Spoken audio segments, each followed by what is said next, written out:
Welcome, everybody, to the Vermont Climate Council Rural Resilience and Adaptation Subcommittee.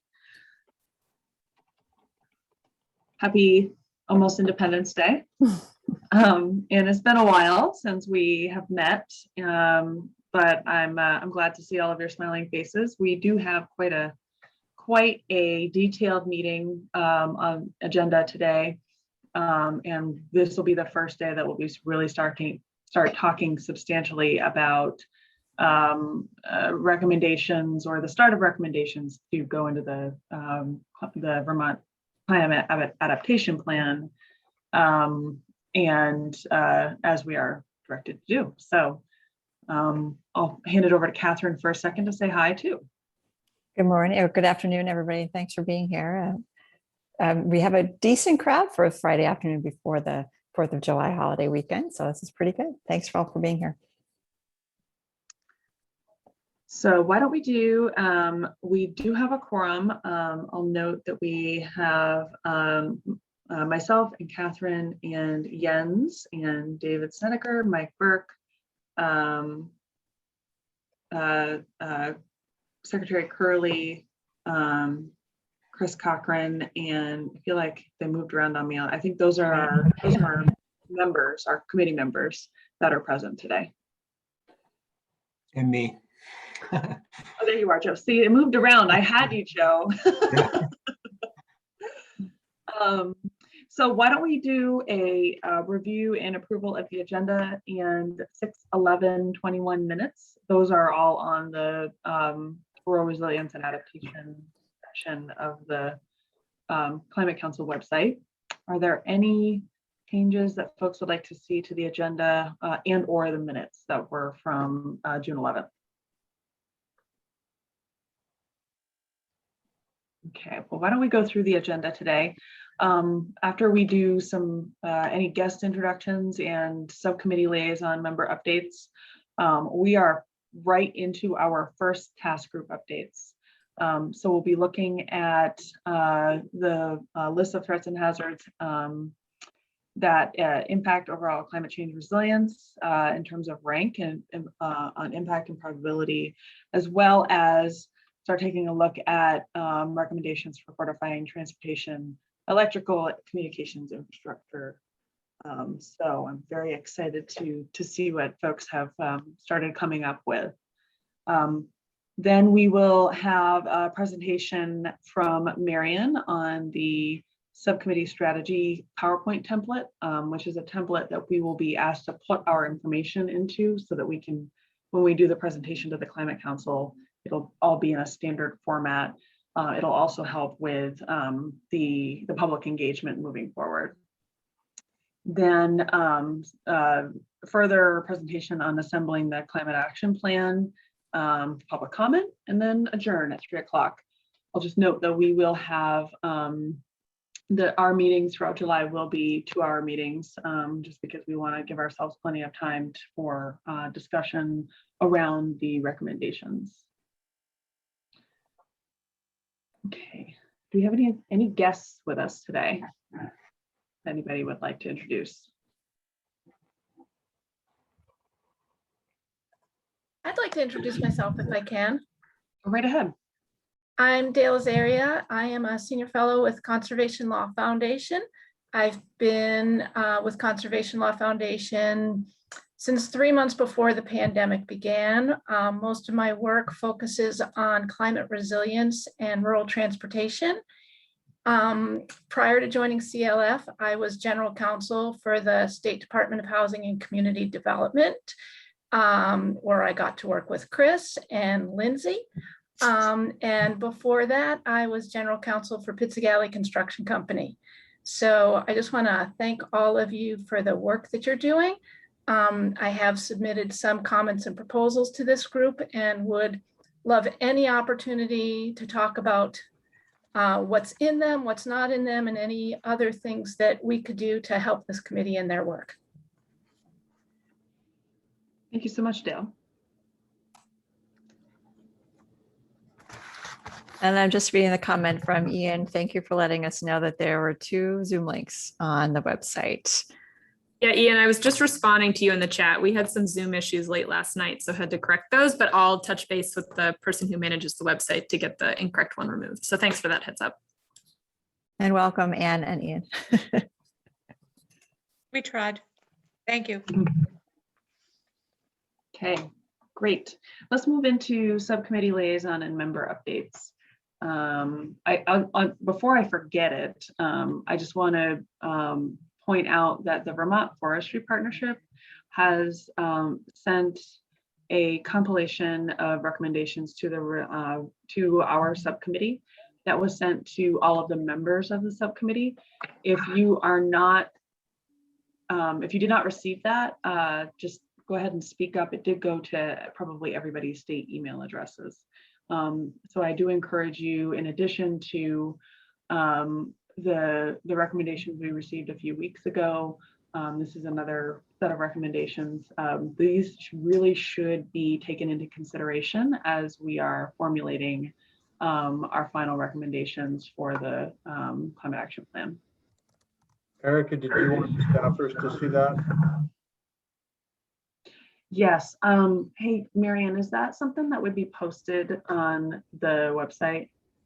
It is, it was received as a public comment. So all public comments are on our public comment board. I can post the link, although it looks like they didn't actually include the letter. So I'll have that, I'll reattach it or try to if I have access, and then I'll share that. But yeah, everything's on our public comment board. So I'll put the link in the chat. Thank you.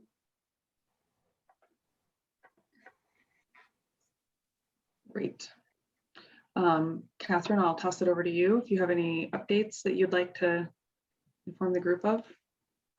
I do not have any updates. Oh, no, I do have one. On behalf of Chris, I will update that Chris Cochran has been in touch with a bunch of different folks and working on a draft list that we discussed briefly among the regional planning commissions to bring forward a bunch of recommendations around land use and development and potential statutory or programmatic changes related to that. Want to add anything, Chris?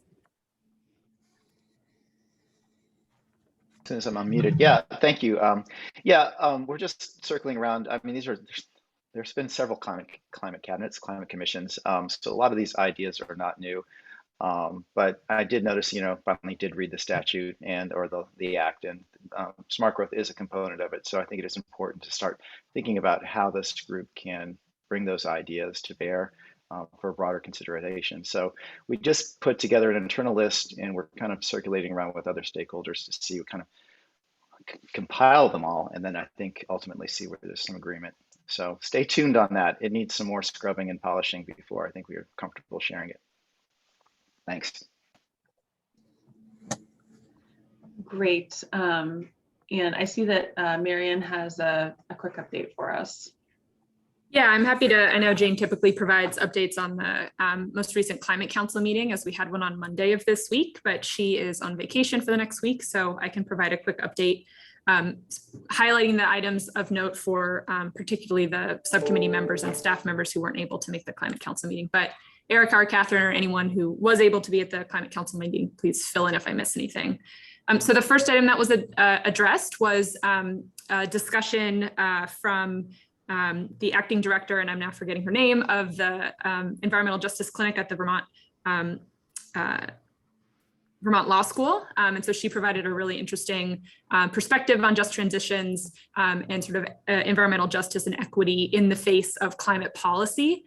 So her presentation is on supporting documents, where all of our documents are listed in relation to the meetings. But we had this presentation and we'll continue to hold space at all Climate Council meetings as sort of a part of a three-prong approach that the Climate Council decided upon for centering equity in a lot of the work that we're doing.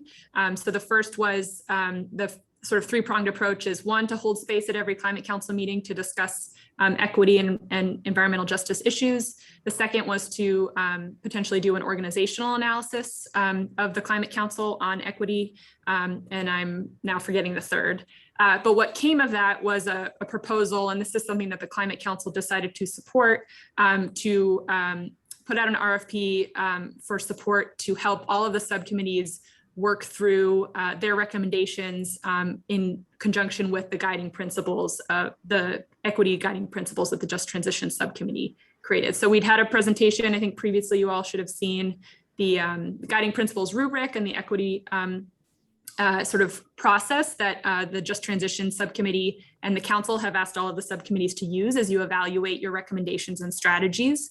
But understanding that that can be really a difficult process to evaluate on your own, we will be working with the Just Transition Subcommittee to develop an RFP to hire a contractor to help all of the subcommittees work through that. So stand by for that. That's something we're looking to develop in the next couple of weeks. And we do already have a couple of good names from folks who are sort of local in Vermont who will be able to help with that process. So that's a really important piece. And I hope you all keep that in mind as you think about the strategies and recommendations that I think we'll hear about today from the task groups.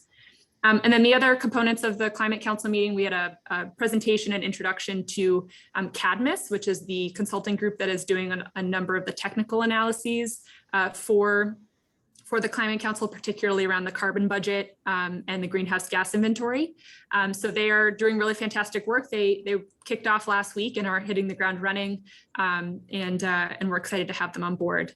I will note that this week, the Science and Data Subcommittee hosted a public meeting, and they're all public meetings, but really a public forum, 2.5 hours long, to have CADMIS on board to discuss the work that they're doing around the greenhouse gas inventory and to really take critical feedback and comment from members of the public that are really engaged in that process. And I highlight that as a really exciting example of sort of the public engagement that is starting to happen around a number of the sort of programs and projects and recommendations that are coming out together with the development of the Climate Action Plan. So if you all haven't seen that, it got really nuanced. Most of it was way over my head, but it was a really fascinating discussion with a lot of members of the public who have really interesting thoughts about how to go about with the carbon budget process. So I highly recommend folks take a look at that if you can. And I think that was it, unless I missed anything, but chime in if I did. Thank you, Marian. Hey, Ben, I just wanted to give you a minute if you are able, Ben and or Stephanie, just to briefly touch on the BRIC announcements that the Building Resilient Infrastructure in Communities program announcement that was made yesterday. Sure, Stephanie, do you want to start? How's that for your boss? Talk, so I'll wait. How's that for your boss throwing you in front of the bus? That's fine. So yesterday FEMA released the notice of funding for the Building Resilient Infrastructure and Communities funding round that we submitted back in January. So we submitted, there was a set aside for the state of Vermont that was $600,000. We submitted, I think, 8 or 9 applications under that funding, and all of those were selected for further review. So what that means is they've made it through that national review process. Now they go to FEMA Region 1 to get actual approval, but they've been identified for funding. So that's great. It's a lot of scoping applications to develop future projects. We also submitted 2 large dam removal projects. And unfortunately, neither one of those were selected for further review. I won't get into all of the craziness and my thoughts on the FEMA criteria for the competitive round of funding. But it's very challenging for us to be competitive under that pot. So we're hopeful we can still move forward with these sorts of projects in the future, but we were not able to get those funded under this round of BRIC. Stephanie, can you also talk about the Pittsfield selection? Oh, yes. And also there was a selection for direct technical assistance to 1 community in each FEMA region. And we were selected. So Pittsfield will be getting some direct technical assistance from FEMA for some future mitigation and project development work, which is exciting. So we got the 1 in Region 1. Thank you. I wanted them to announce that because it's not necessarily good news in terms of the competitive projects, because they, in my mind, were great projects. And there are actually only 22 competitive projects picked throughout the country, which is astounding to me because there was $500 million available. And next year there's going to be over $1 billion available. So I just highlight that as it relates to when we're looking at the program and making recommendations for program enhancements in Vermont, that rural states in this country face a huge equity challenge in being able to compete with larger, more resource states. And that paradigm is you can apply to rural communities versus more populated communities that have more resources. We really have to, it just, when this was announced yesterday, I was sitting in a room with all of my colleagues from every other state in this country, and we were all like just up in arms about there was only 22 large projects, and 3 of them happen to be from California. So I raised that to really drive home the point regarding some of the inherent inequities that exist in some of the programs that are really meant to build resilience. And I think that really colors our conversation. I'm sure you have, but have you checked in with our congressional delegation? We will be. There's definitely, we will be. We're still trying to get our mind, and I really need to look at the numbers more broadly, because I don't think FEMA allocated all of the money. And that's also concerning to me. Yeah. There's a lot in the media about this. I mean, there's a New York Times article today about how the money went to high-income communities. And one of the things that is being discussed is that the criteria for this round had 35 of the 200 points awarded going to states that have building codes, including residential building codes. And Vermont has building codes for commercial, but not for residential. And so we're starting 35 points behind. Texas submitted millions and millions of dollars of projects and didn't get funded. And that building codes criterion is one of the really controversial aspects of this brick round. So there is also a silver lining to the dam removal projects. They were not found ineligible. They were not selected. So that suggests at least that in theory, dam removal projects are an eligible use. And that's one of the questions we had. Yeah, and actually one of the 22 projects was for dam removal, one of the ones that was selected. So if that's promising for future rounds, if we can be competitive, but yeah, thanks, Ben. Okay, great, thanks. Are there any other, let's move to subcommittee liaison updates. Chad, do you want to go first? Sure, happy to. So cross-sector mitigation didn't meet this week, but met last week. And let's see, so that meeting included a Just Transitions workshop, and then moved into, similar to what we're doing here, starting to socialize draft recommendations. So draft recommendations for the electricity sector were proposed, and same thing for buildings sector. No formal acceptance obviously occurred, so we're really just starting to see some of these recommendations find their way into the master spreadsheet there. So the committee will meet again, the subcommittee will meet again next Thursday, excuse me. And I'll be able to provide a better update next Friday, or additional update. I think that's it. I don't have Jane here to back me up, but I'm looking at the meeting minutes, and I think that about covers it.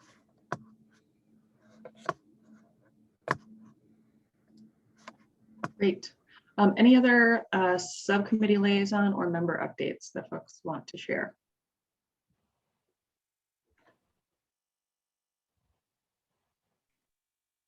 Okay, we're right on time, right on schedule.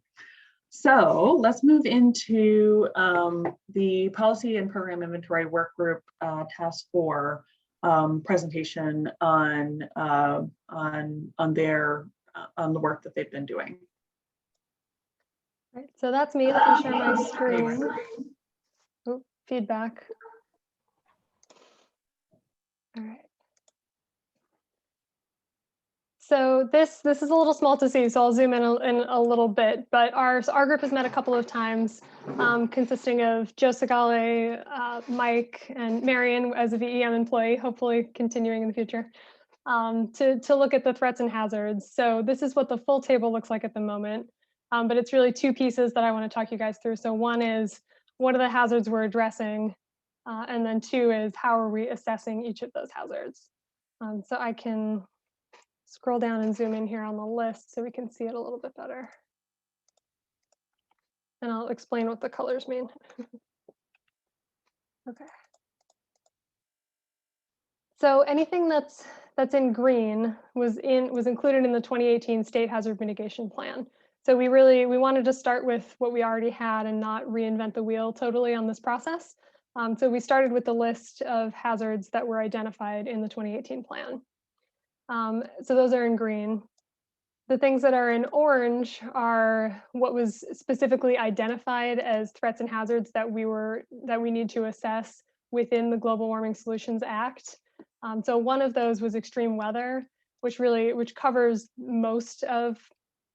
covers at a very high level most of what was included within the state plan that's relevant for hazards. We took out a couple like landslides or earthquakes that are less climate related, but left in these hazards because our perspective was it falls under extreme weather, but it's still worth assessing the differences between what these hazards are, what their impact, what they cause in the state. And then invasive species got moved over because it's not really, it can be exacerbated by extreme weather, but it's not really an extreme weather piece. And then we added a couple of things in blue. So we thought it was important to add more frequent freeze and thaw cycles within extreme weather. And then also loss of native species and climate migration. So within climate migration, we're specifically thinking about climate getting worse in other areas and people moving to Vermont to get away from sea level rise, et cetera, warmer environments. So that's the list of hazards that we're looking at. And our first question really for this group is that the right list? And I apologize, I didn't send this out ahead of time for you guys to think about, but is this the right list of things to assess? And is the way that we've laid it out useful for you guys? So I'll quickly go through them and you guys can think about whether it makes sense or if you have any questions or concerns or things we're forgetting.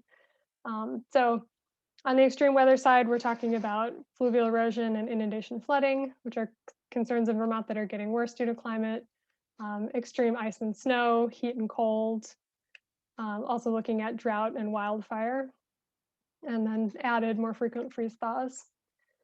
From the act itself, we were given these orange ones, so the rise of vector-borne disease, including Lyme disease, more frequent cyanobacteria blooms, adverse impacts to forest and agricultural soils, and forest and crop damage. I know for the group, or for me in particular, I'm not exactly sure what they were trying to get at with these two, as they're distinct from other things. So part of it is trying to figure out from the act, what do they mean by adverse impacts to forest and agricultural soils? And what do they really mean by crop damage? Is it really extreme weather crop damage? Or is it really this loss of native species piece? We weren't totally clear on what they were considering there.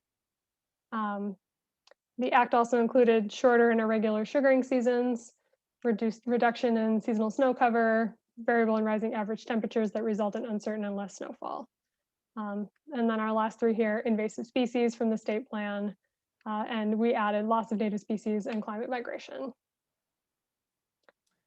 Stephanie. Thoughts on that as the hazard list? Yeah, Mike, go ahead. Yeah. So it's amazing to me that I didn't catch this last week when we either dropped wind or forgot wind in terms of the extreme weather. Yep, you're right. That might have been a mistake on my end this morning when I was trying to update this list. Thanks. Yeah.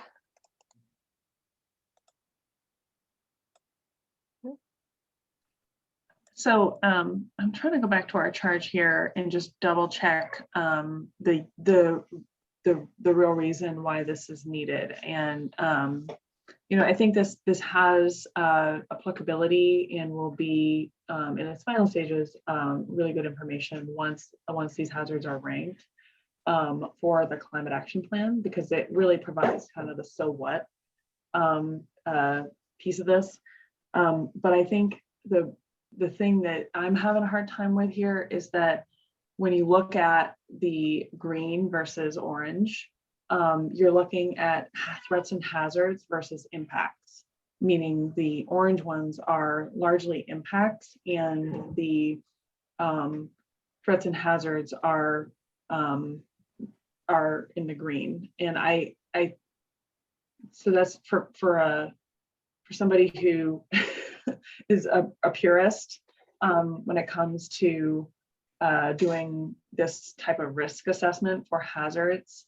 I recognize, I'm not really sure how to work through this, but the statute's asking us to consider, I think, these impacts and develop recommendations that address some of these impacts. And I'm not sure that when we're looking at ranking threats and hazards, that we really need to incorporate things like forest and crop damage or adverse impacts to forest and agricultural soils, because again, those are impacts of climate change and the hazards and threats that are in green that are exacerbated by climate change. What do folks think of that? I'm just throwing this out here for the discussion. So I think, your question was like, so what, or what do we do with this? And ultimately it feeds into like, what are the strategies and recommendations? And it seems like it's for resilience, the strategies and recommendations need to focus on the impacts, not necessarily the threat, right? Because the threat, in a way, cross-sector mitigation is dealing with the threat. They're putting the strategies together to reduce GHG so that temperatures don't change as much, and so we don't get as much precipitation and all that kind of stuff. And so maybe this just needs to be reorganized a little bit, like to connect the overarching threats, and then underneath those, what the impacts are. But I still think you need the threats to decide what the recommendations are to address the threat and keep the outcome from happening, right?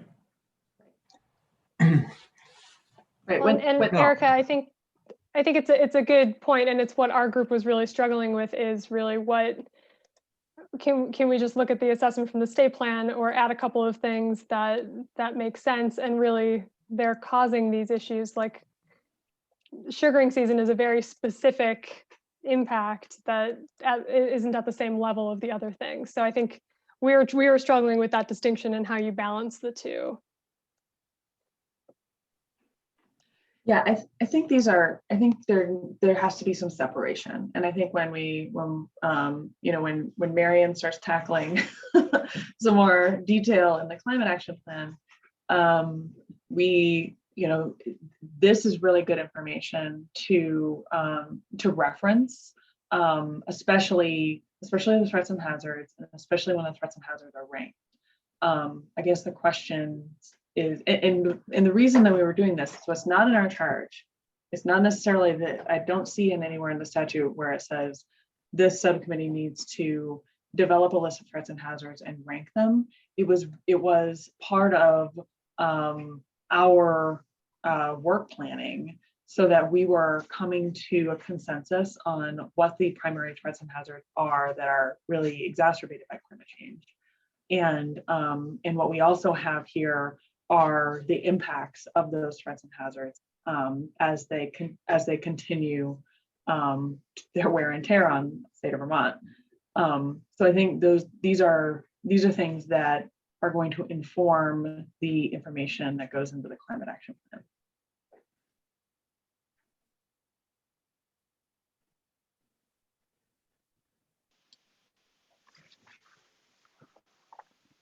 And if I can just build on that a bit, Eric, I think to your point and everyone's point about sort of the so what, this this assessment or assessments of threats and hazards, which I think, there's plenty of places to pull that information. As Stephanie said, a lot of this is already coming from the state hazard mitigation plan. There's the climate assessment that will be coming out in the next couple of months that will have a really detailed assessment of sort of pending threats and then the impacts of those threats on Vermont climate and our, communities and infrastructure. But I do think it's important to help build the so what story, right? So that when we're presenting pathways and strategies and recommendations, we say, we're pointing to this as a need or a program that needs to be developed because wind is identified as a threat that really has this level of impact. So I think you're right. It really helps to build the so what story, and that's likely why it was included in the task plan.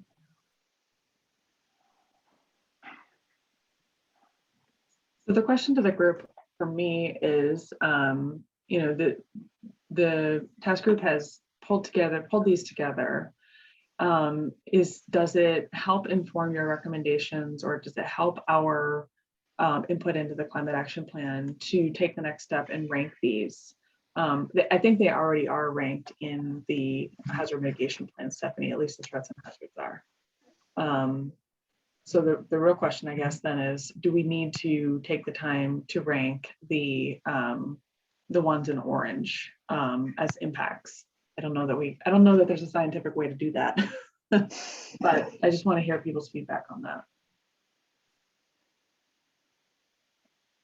My thought is, oftentimes legislative language is imperfectly crafted, and in past reports, I've had to, consider these issues, and I've considered them, and then you pivot to, and then here's what we're going to do. It's a way to, but I don't think the exercise of ranking them in priority is any meaningful benefit in my perspective.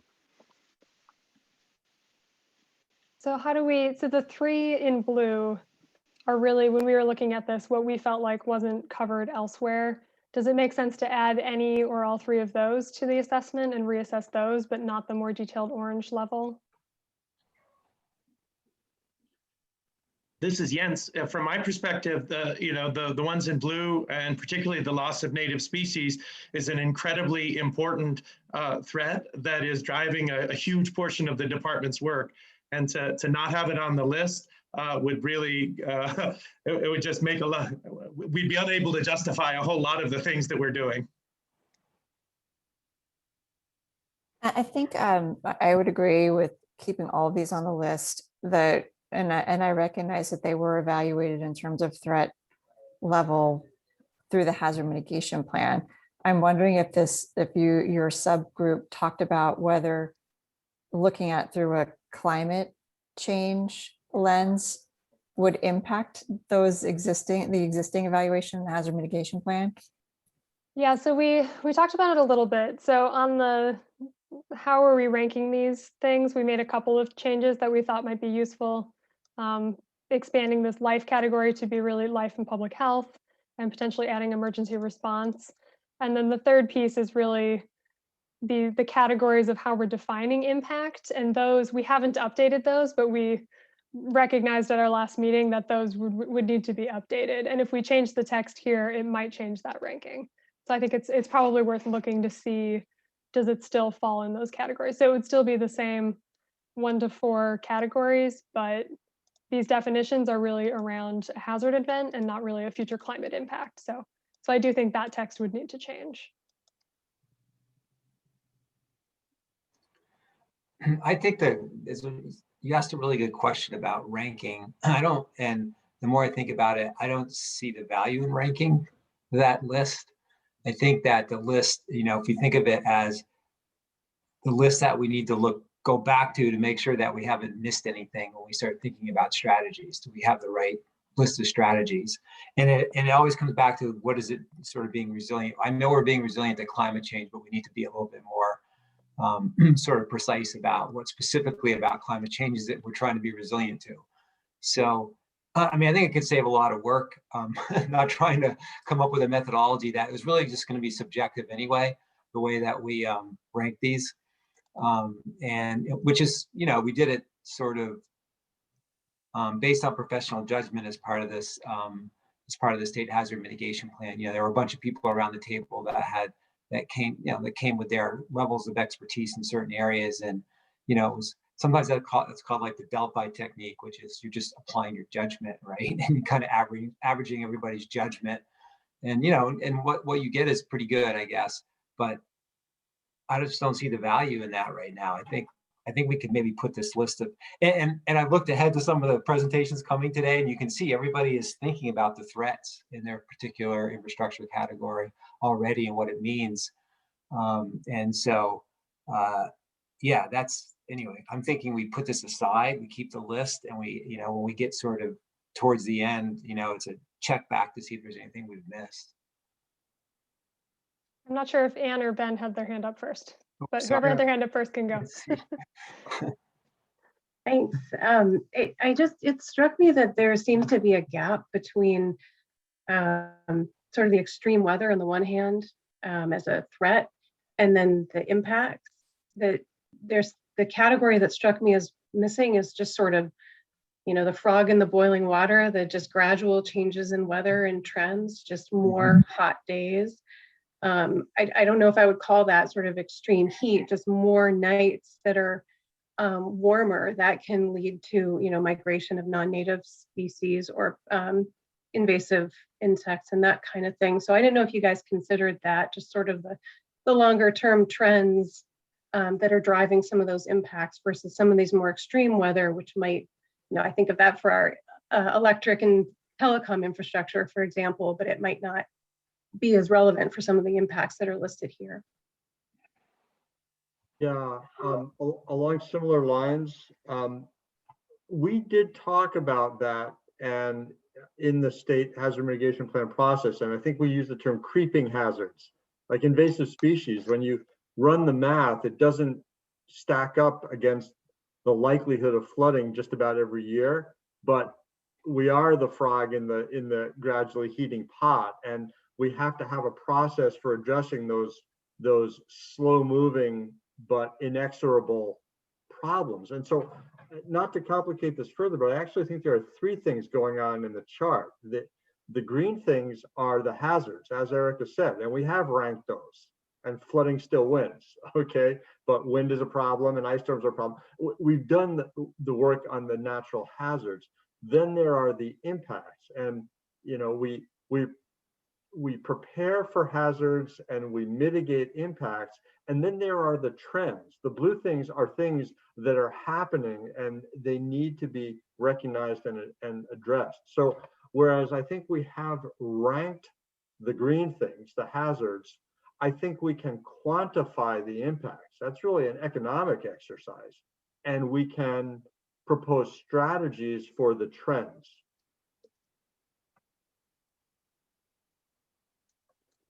Not to answer for Stephanie and Joe, but I do think that we lumped the heat question and into extreme heat because we did talk about the overall effects of that. That's my memory of it. But we did struggle with the naming conventions.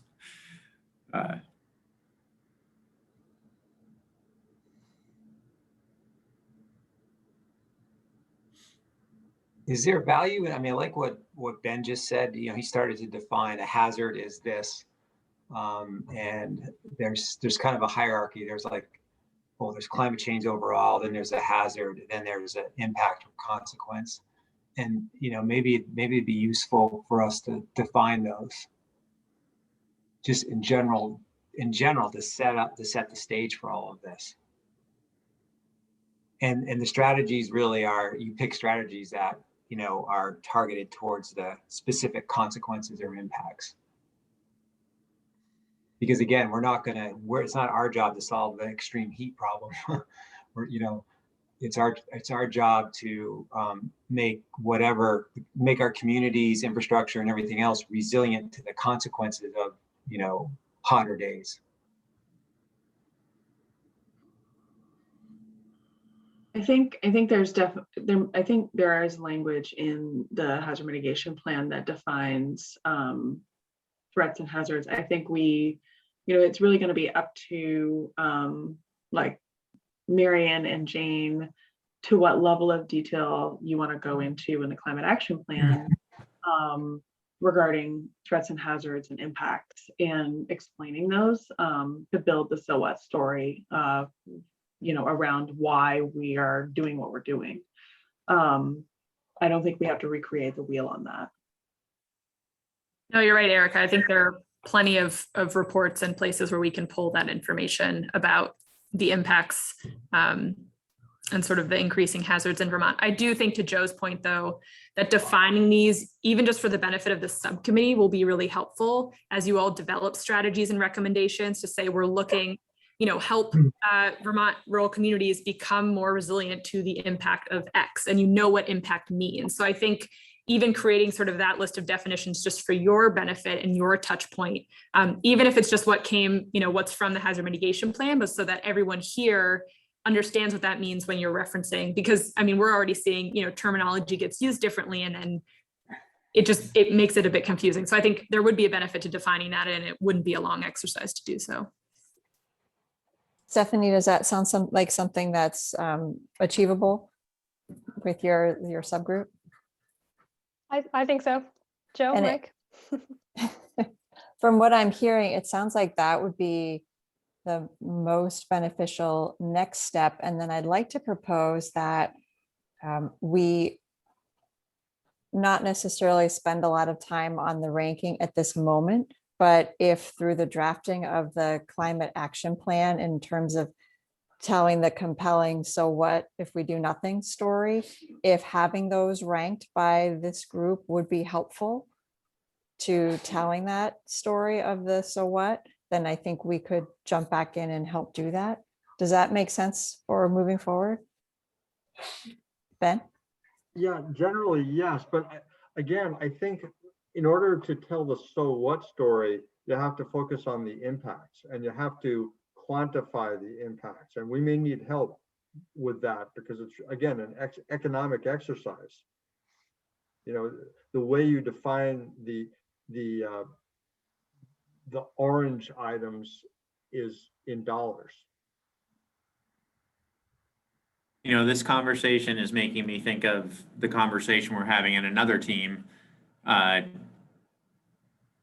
where, is something a nuisance to have to deal with it for 6 to 12 hours and then you recover, versus I think of inundation flooding. Sometimes things just aren't there anymore, right? And so I'm thinking of all this you're saying right now in terms of how to rank them based on what is considered resilience versus just kind of everyday something you deal with, because to me, in my world, the everyday 80-mile-an-hour downburst that we get seems like every other week now is a big thing. But most of the time, everyone is okay after those, right? They go through a little bit of inconvenience, but it still feels to me like it's something we should address. Where inundation flooding, there may not be a home there anymore. I just wanted to get those two different things out there, and because I think we're going to talk about them in different terms, reliability versus resiliency, when we get into the next presentation.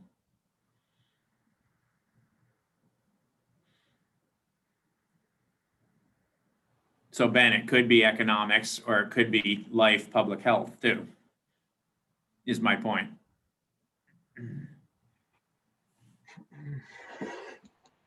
Yeah, So I'm hearing, go ahead, Ben. can we go back to the one that has the impacts? Yeah, there are obviously public health impacts that can be quantified in lives or whatever, but I think they also are measured primarily in economic terms. And the other,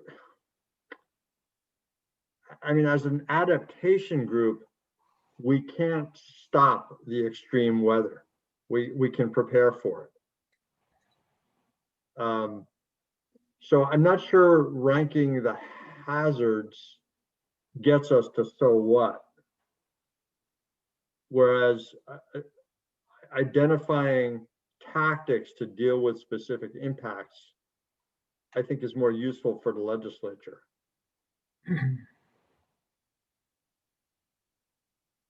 Unless you want to tackle the things that happen every week versus something that happens once every 10 years. Well, yeah, right. And we do tackle the things that happen every year with help from the Stafford Act.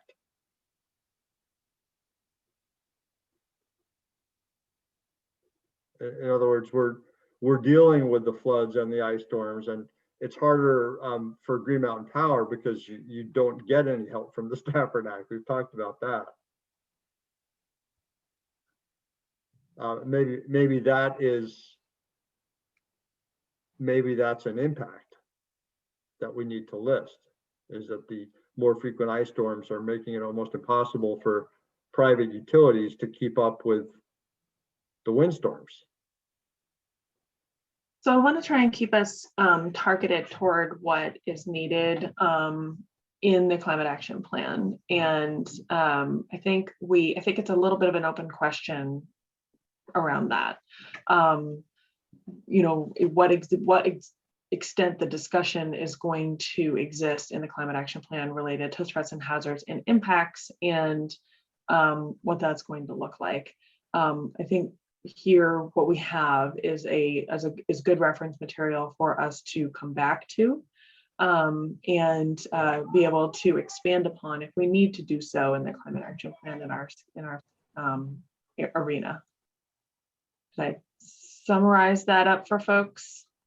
I don't know that we have an action plan or an action step that's necessary as a result of this. Well, Catherine laid a few things out.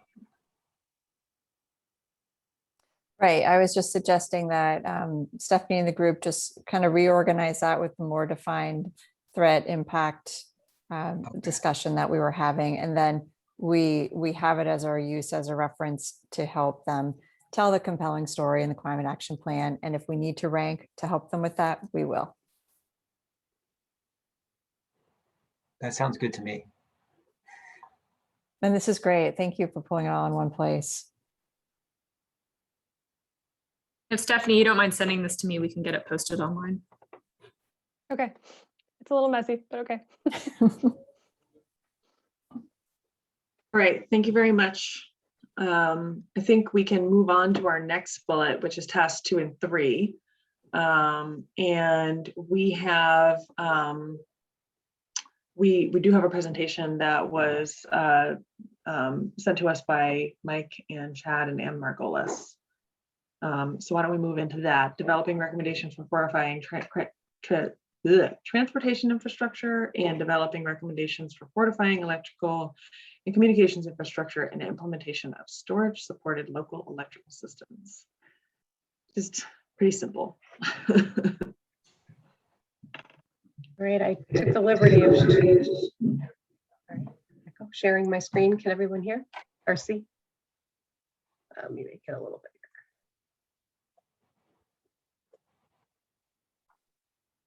Okay, so just stop me if you want to ask any questions. I'm going to present for Chad and Mike and myself, but I hope that they will jump in liberally as they see fit. So we were tasked with developing recommendations for fortifying electrical and communications infrastructure and implementation of storage supported local electrical systems. And we put together a 4 or 5 page kind of Word document, but I figured nobody would read it. So I've crammed all of this into the slides, which I'm going to go through pretty quickly so we can get to the recommendations. But folks should feel free to go back and take a look if they're interested. You know, this kind of first few slides here really do attempt to lay out maybe a scientific way of looking at some of these potential solutions to telecom and electric resilience in the face of climate threats. We're not the first people to be thinking about this topic. There's a lot of discussion going on in other states and nationally, including from some of the national labs, on this idea, especially in the electric sector, of climate resilience and other types of resilience. There's other arenas of resilience like cybersecurity and that sort of thing. One thing I wanted to point out, there's work being done by a fellow named Joe Edo, who's with Lawrence Berkeley National Lab, who's tried to just lay out a way of thinking of planning for resilience in terms of laying out, what's the threat, like we were just discussing, what aspect of the threat is of concern. So the threat here is, climate related, but then we can drill down to those extreme weather events, et cetera. What is it about that weather event that's going to lead you to have a concern? And, can you measure the extent to which you'd be addressing that concern with various solutions? And that will help you come up with the design standard for selecting solutions.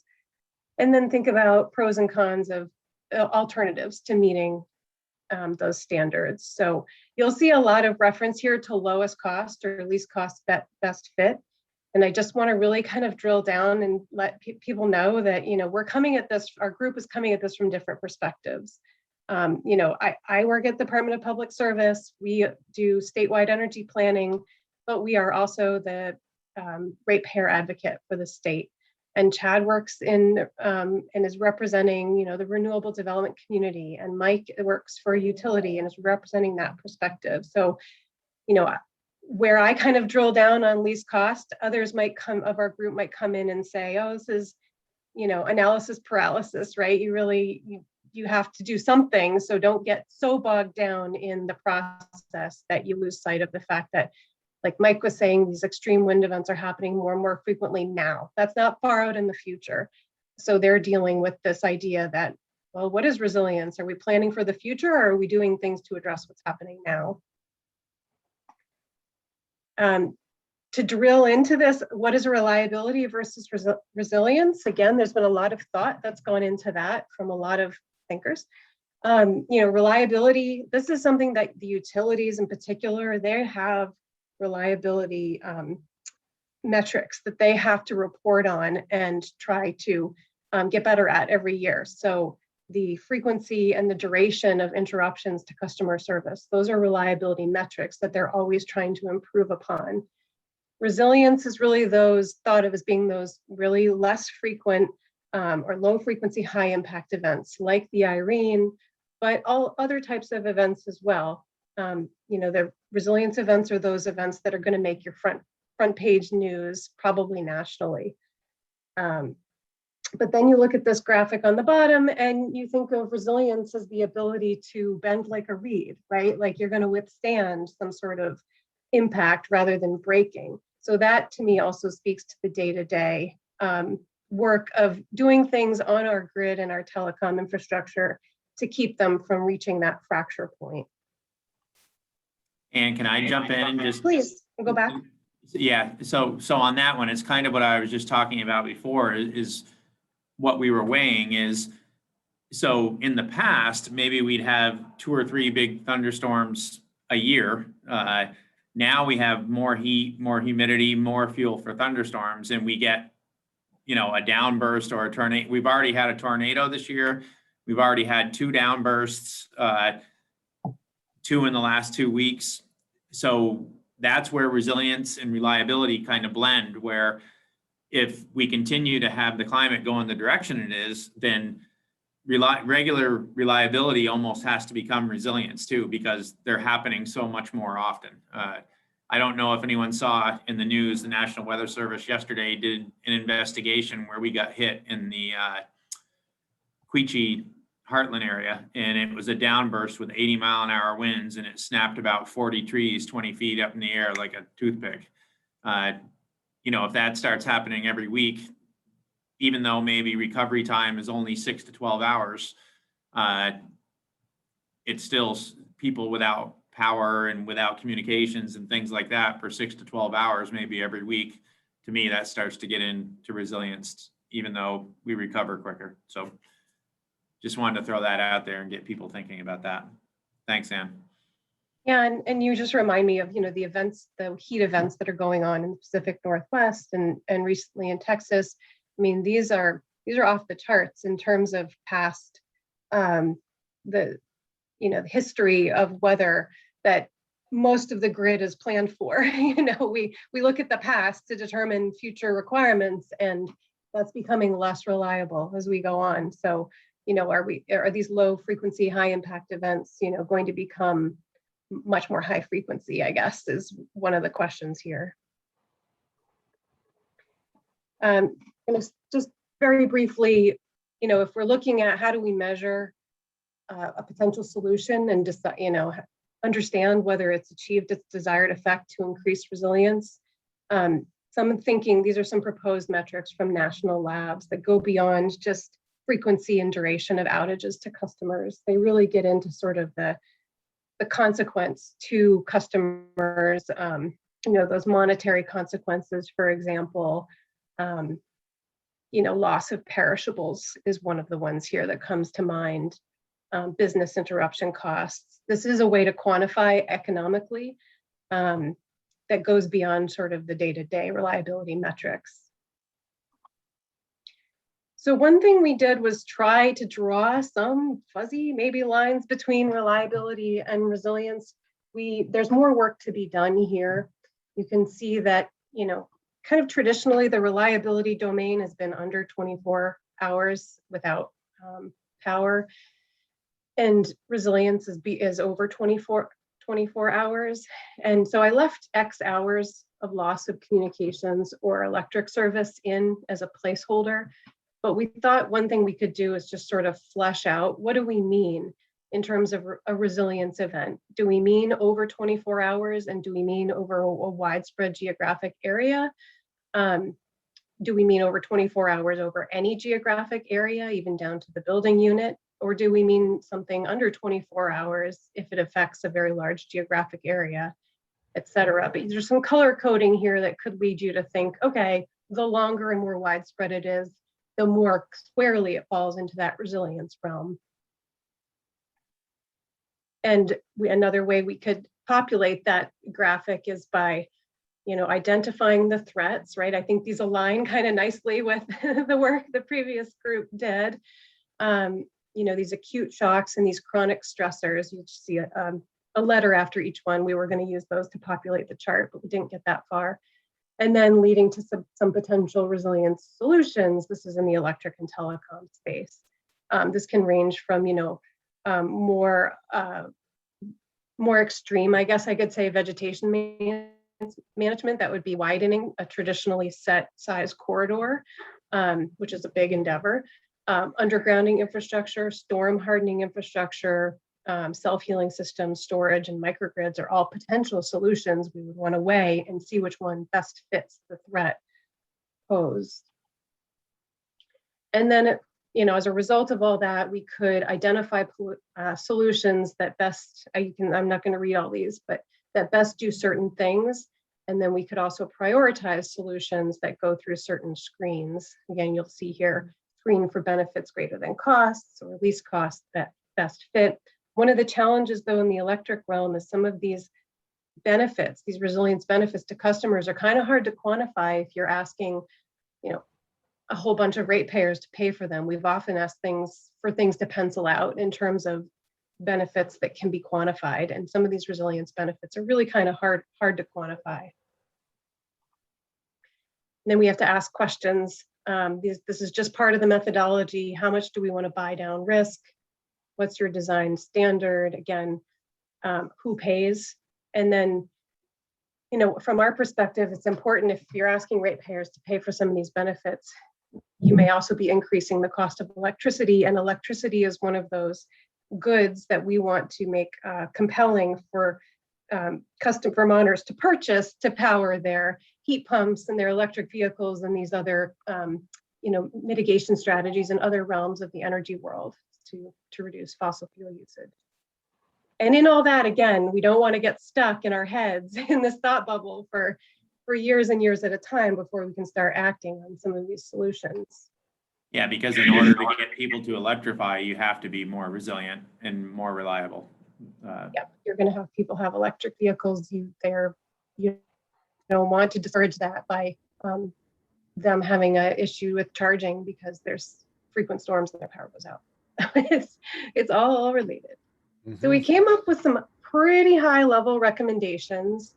You know, the devil's in the details. I would say, you know, as we start to flesh these out, we're probably going to run into some more tensions between all of the different perspectives. But I think we did a good job of at least coming to these high level recommendations here.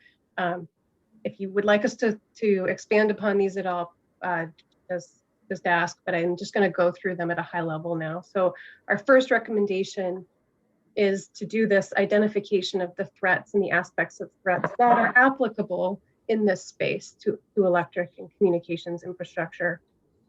I do realize I haven't talked much about communications infrastructure. All of us on our team are thinking more in the electric space.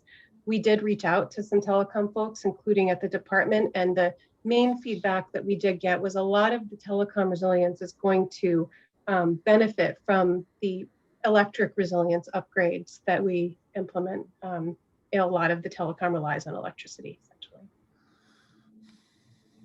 Recommendation number 2 is to do some more work in the municipal vulnerability index methodology, and then hopefully that leads to a tool for broad use. So we can identify priority communities or geographic areas for resilience investments.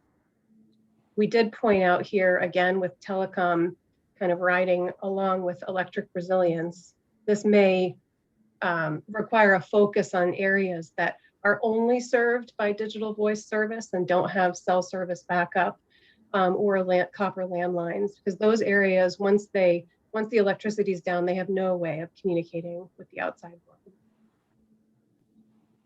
Recommendation number 3, pretty straightforward, integrate the work we do on energy and telecom resilience into emergency management and land use planning frameworks, and vice versa. We have to be thinking more holistically as we do all of this planning work. And I think we're already talking about doing that in terms of our work with Vermont Emergency Management on the next statewide hazard mitigation plan. So there's strides being made there.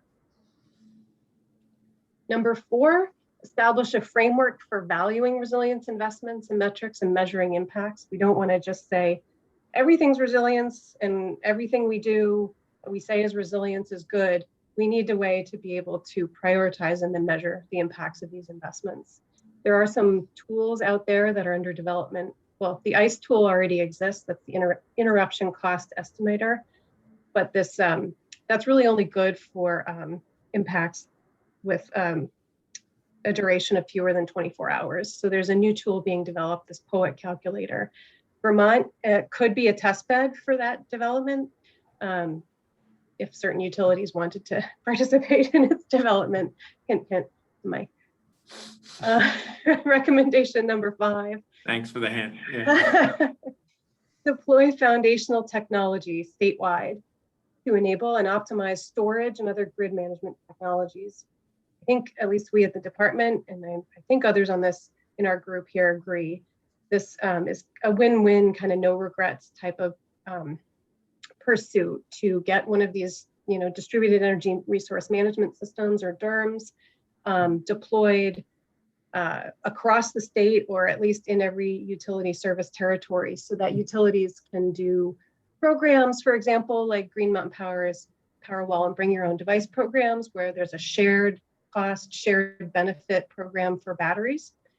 Customers can get that resilience benefit. Specific customers get that benefit, while the whole group of customers of that utility gets to the benefit of the peak reduction of all of those batteries being deployed as a resource during the hottest days or the peakiest days.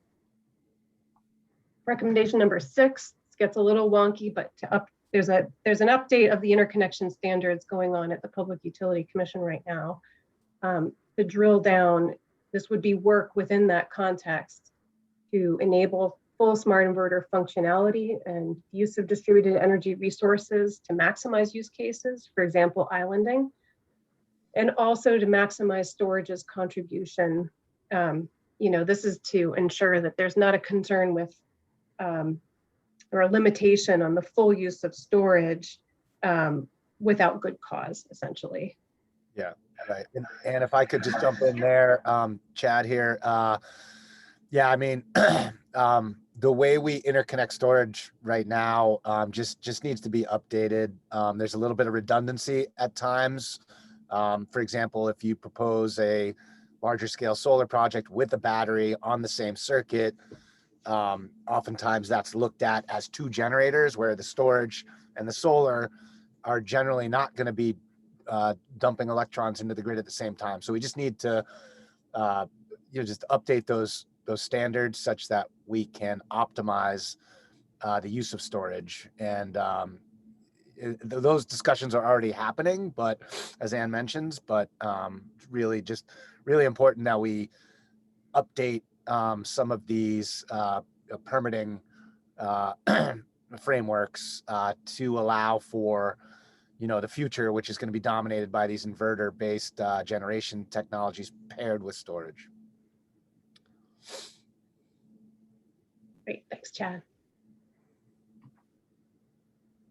Going again to the idea of permitting, to review various permitting processes in the state. This goes beyond interconnection. It's the siting process, other kind of local building inspection processes to encourage deployment of DERs.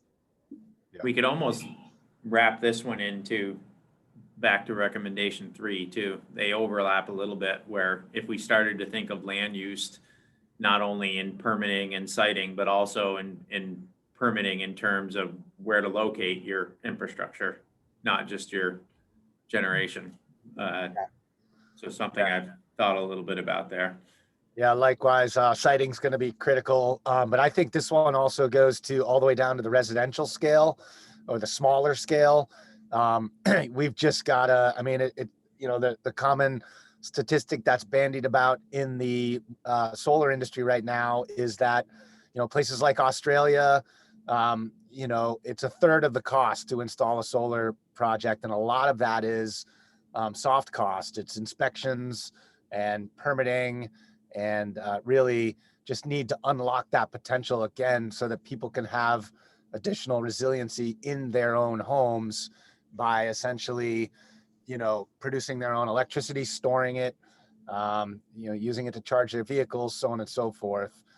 We just got to really put a good focus on reducing some of those unnecessary soft costs and streamline those processes to the degree possible so we can accelerate the deployment, from residential scale all the way up to the utility scale or the community scale, where we do get into much more, intense discussion around siting.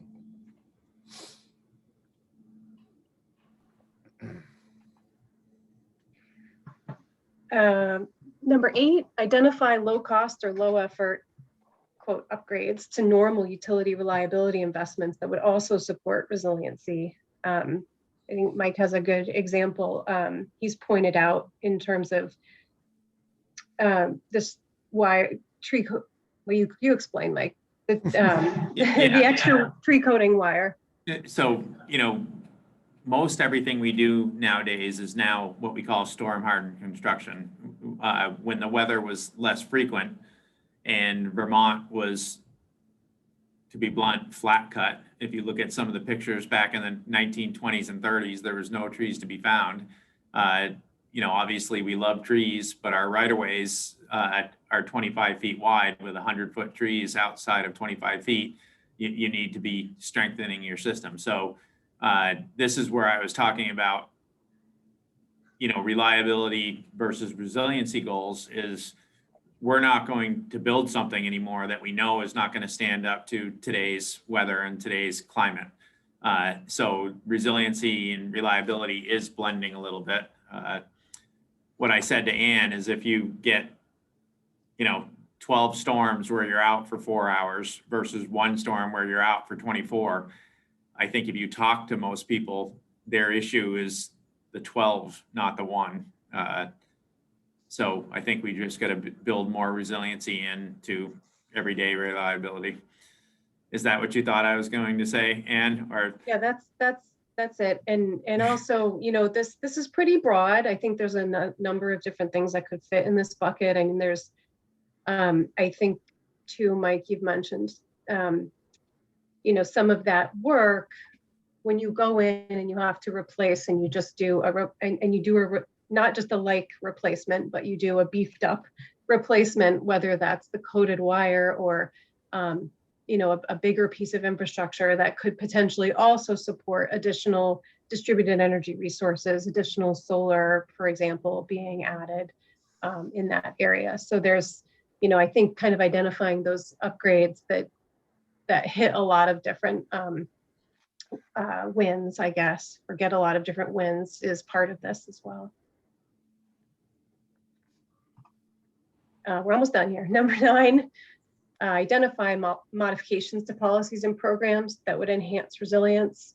And then again, also I have stuck in here aligning benefits and beneficiaries with costs and cost causers. So, you know, one example here could be, you know, building in storage to other types of incentive programs for solar, for example. But, you know, I think, you know, just saying, well, you get more if you add storage is not necessarily the most strategic way to go about it. It's, you know, if you add storage and, you know, you are helping to increase resilience by dispatching in this way, for example, that's a way to get additional resilience benefits that are kind of worth the cost.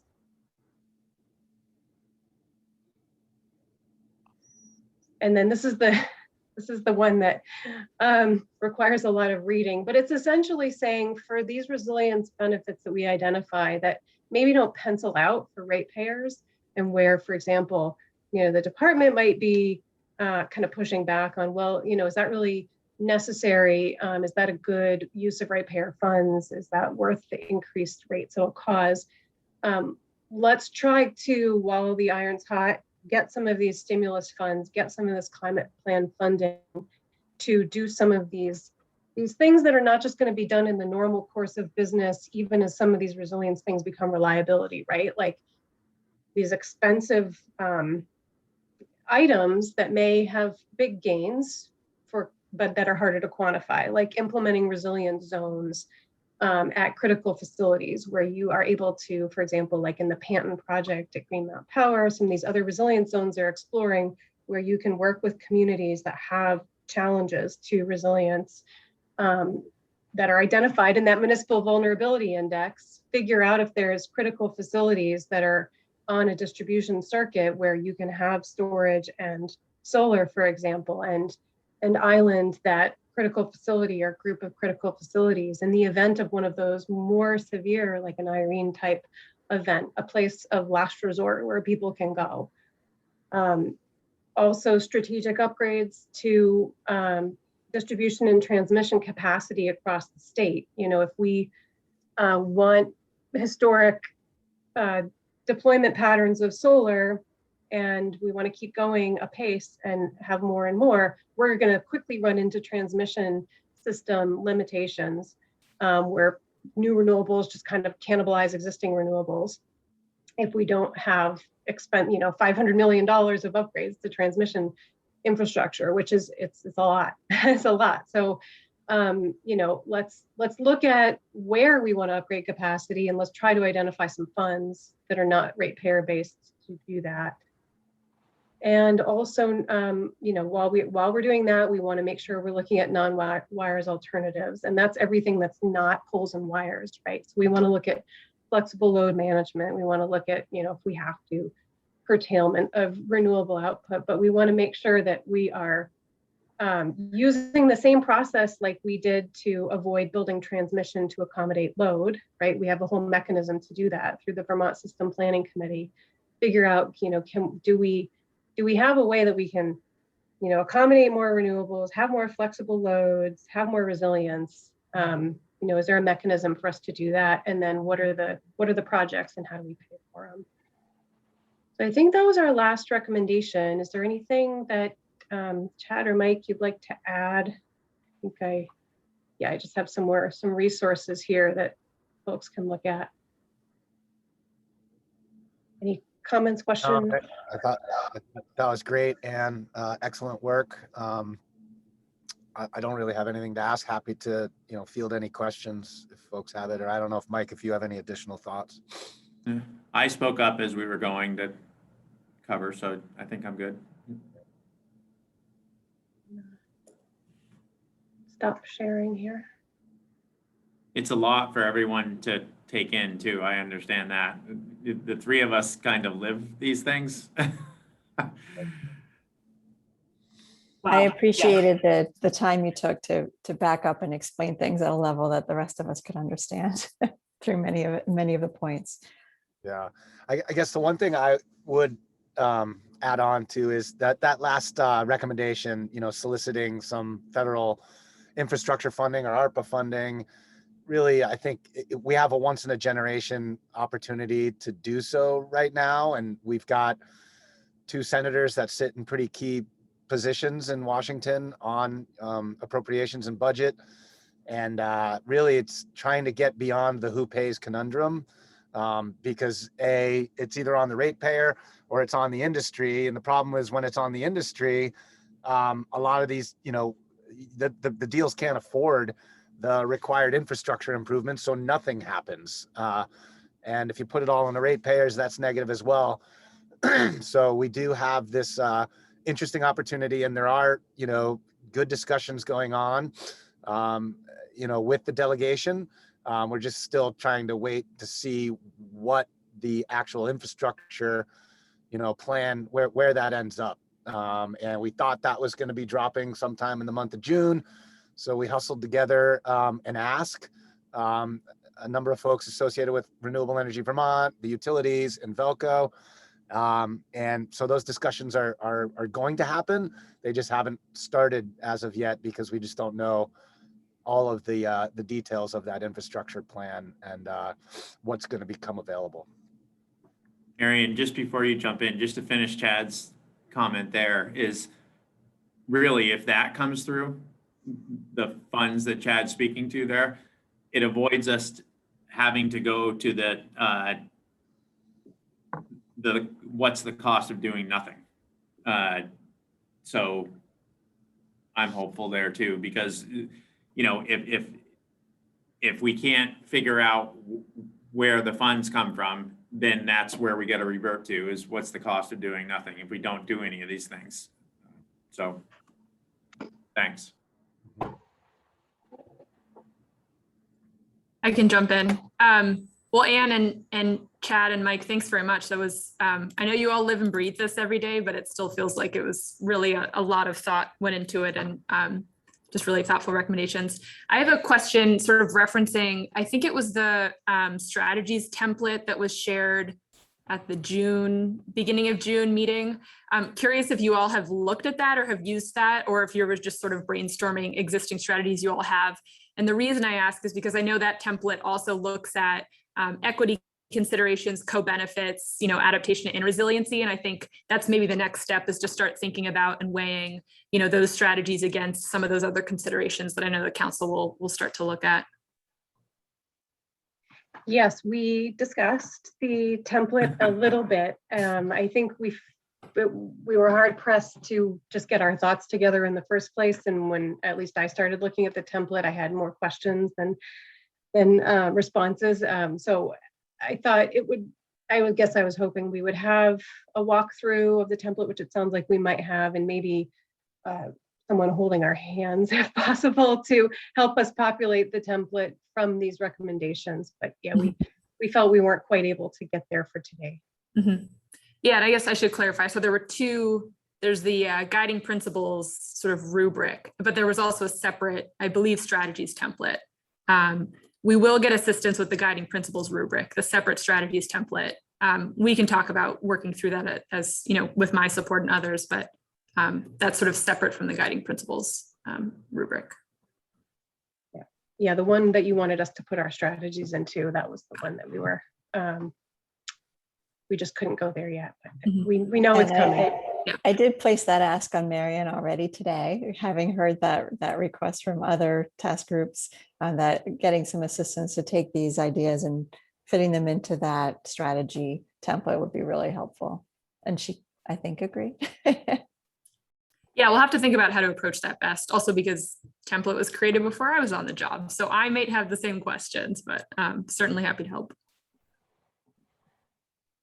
In terms of timing, Erica, because you're more familiar with our schedule than I am, are we on tap to take some time to let this sink in, feed this group comments, and then they'll come back with a final piece to the group again? Yeah, yes, definitely. I think this was really good work, and it's really thought provoking. Definitely we'll want, you folks will want to work to kind of put some more meat on the bones of the recommendations as we kind of fill out the narrative and the impacts and everything. But this is really good work. I think we definitely have time in July to come back to these and look at them and examine them in more detail. I would encourage the entire subcommittee that when this goes up onto the website, I think it already is actually, to read through it again and think about it, ruminate on it, because we may want to fill in blanks if there are any. We on July 16th, we have a meeting scheduled, and our tasks there are to present drafts on task 1, which is related to GHG emissions and reducing those at the municipal level, at the local level.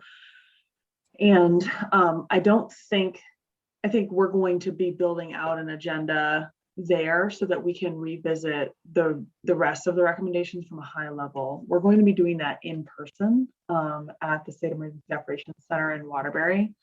So we'll have a big room with screens and paper and stuff to work on if we want to.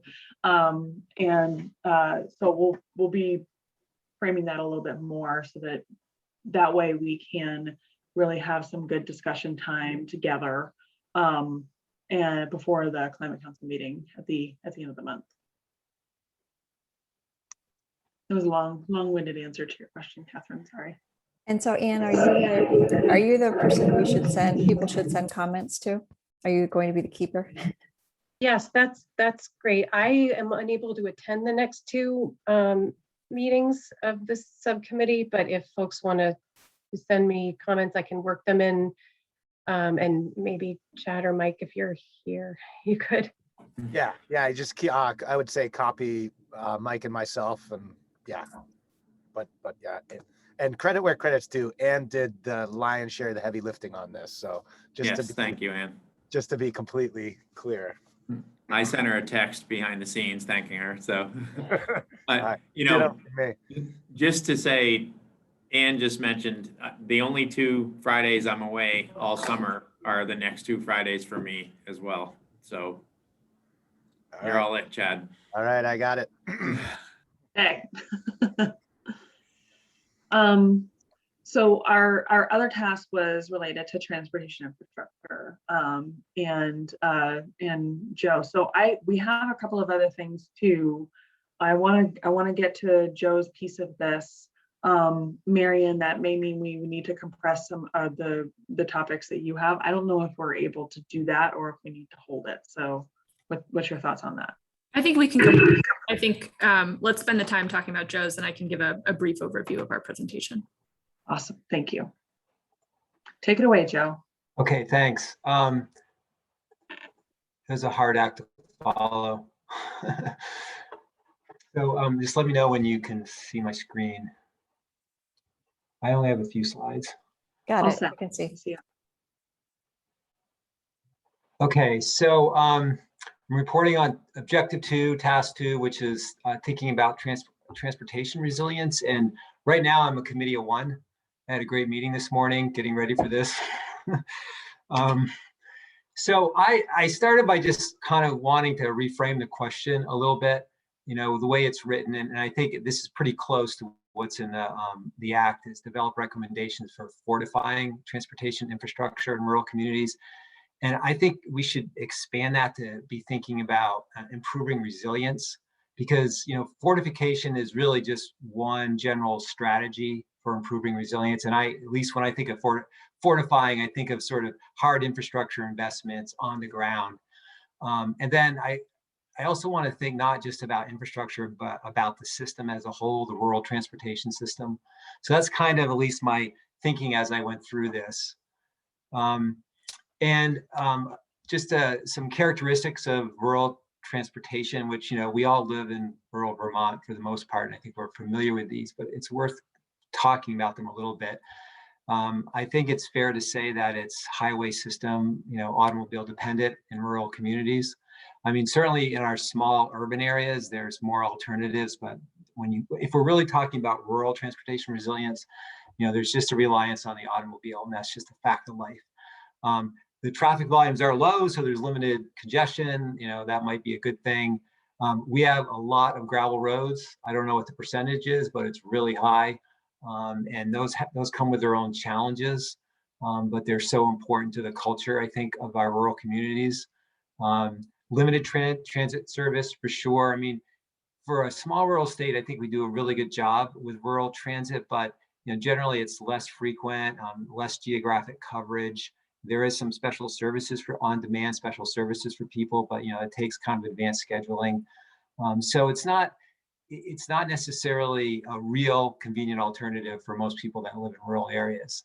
There's limited walking and biking infrastructure. Certainly in some of our small villages, there's some, but there's still limitations, even in the village areas.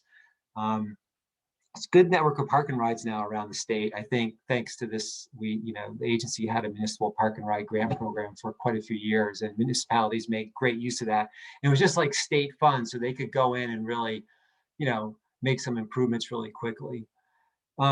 And it's important to keep in mind that in the rural communities, and actually all communities in Vermont, is that the property taxes fund a pretty big share of their local transportation costs. For sure, there's state federal funds, there's formula state funds that go to the municipalities, and there's federal funds, on a project by project basis or kind of through competitive grants, but significant portion, I don't know the exact percentage, but I would guess it's at least half is covered by property taxes.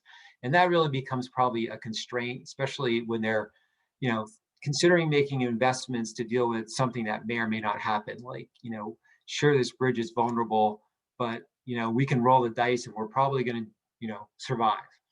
And maybe a good strategy is wait and let it get damaged, and then we get more federal funds. And then this is just a recurring theme that has come up a bunch of times in our discussions. It's just limited staff capacity in rural communities to do lots of stuff. To do other than just the basics and keeping the basic services going and keeping the roads plowed and open and decent condition. And anything beyond that is a real challenge. So this is probably really small to see for everybody, but this is just my initial thinking on how to structure the strategy types. And it was really good listening to the previous conversation, because I thought about two sort of big groups, and I sort of have this same threat consequence structure set up that we were talking about earlier. And the top three lines are related to things that are discrete events and the impacts are immediate. And we're all really familiar with those. It's basically flooding. And I would put for transportation, high winds is also an example of every once in a while we have to kind of deal with roads being closed down because of that.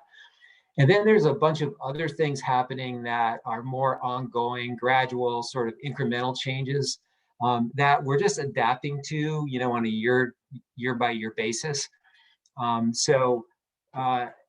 And I'm just going to kind of run through some of these a little bit in some detail. So in terms of the immediate impacting, discrete events, it's flooding. And I've thought about it in terms of there's erosion and deposition, which is the consequences of that are the infrastructure is destroyed.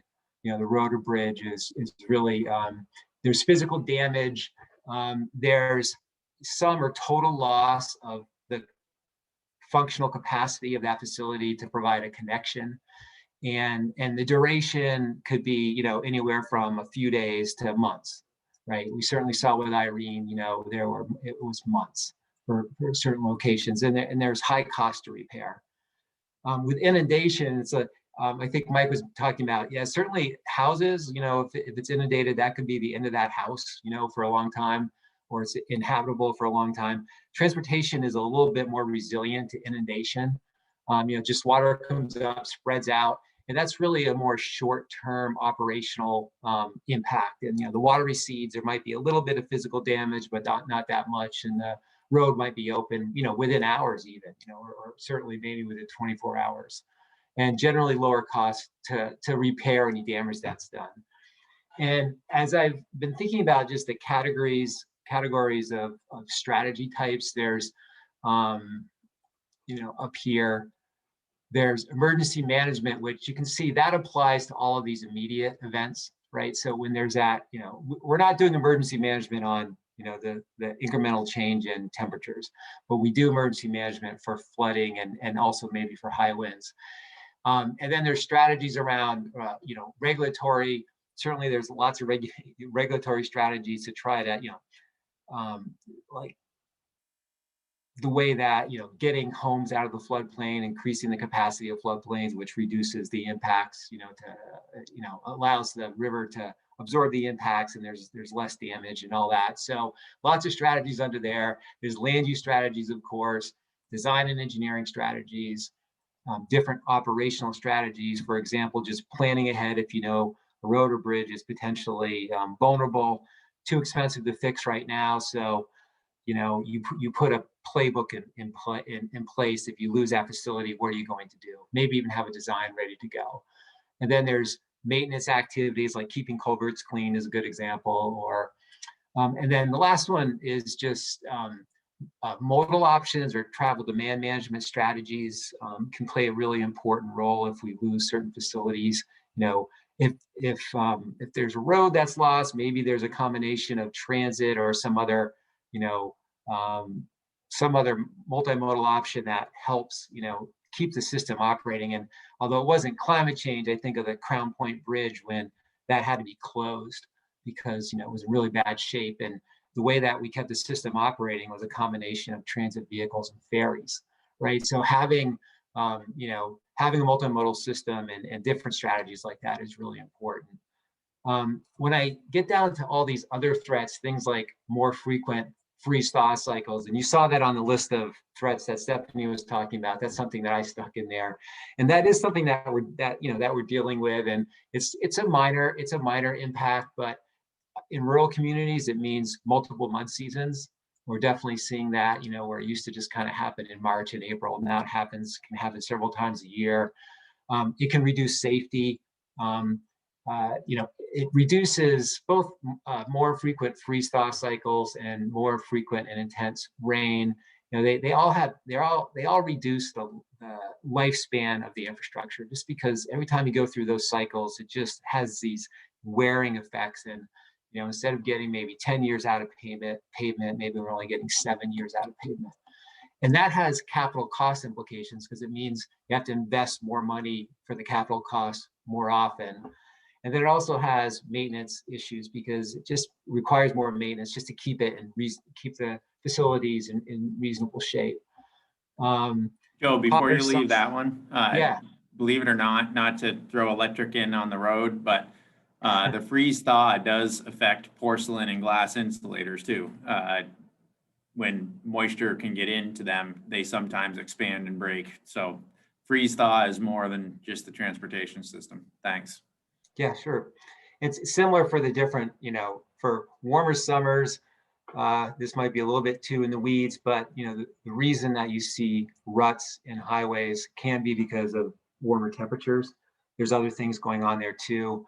And then if we have colder weather, that's when the pavement gets more brittle. And it's the way that pavement is designed, the binder in the pavement is, there's a lot of science that goes into designing it. It has to be able to handle warmer temperatures and colder temperatures. And as that range changes, it just increases. It gets harder and harder to design pavement to work for both of those conditions. And why that really matters is because we spend a lot of money on pavement and even investing in rural communities. And the more money we have to spend on pavement, the less money there is to do all the other things that we need to do. And our goal is to spend as little money as pavement as possible and kind of keep things in good condition. And then there's climate change. Well, what I'll say about this group right here is you'll see that there's kind of design and engineering sort of strategies, standards and things like that. And then there's maintenance strategies that for the most part kind of deal with these issues. This last one on the list is climate change, migration and increased development. And obviously the impacts of that are more travel, probably more rural residential sprawl, because people are going to tend to move to the rural communities in Vermont maybe initially. And it's really, the strategies to address that are land use planning and everything. There's a whole host of strategies, more specific strategies to figure out how we can kind of guide that development to go maybe in a more sustainable location. And I was struggling with this, and it was it's pretty impressive to see the list that that Ann, Mike, and Chad put together, and resulting in that list of 10 recommendations. And that's kind of where I want to go with this, because each one of these X's under it will have lots of stuff that can be done. And so as I was thinking about, well, what does this mean for rural communities? It's not like we don't know how to handle all these things. I'm thinking, should we be thinking more about what are the obstacles for rural communities to be able to do all these things?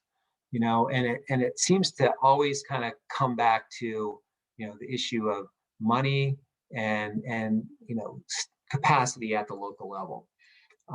And my question to the group is, where should I be taking this? And I could use some more help on this from others too.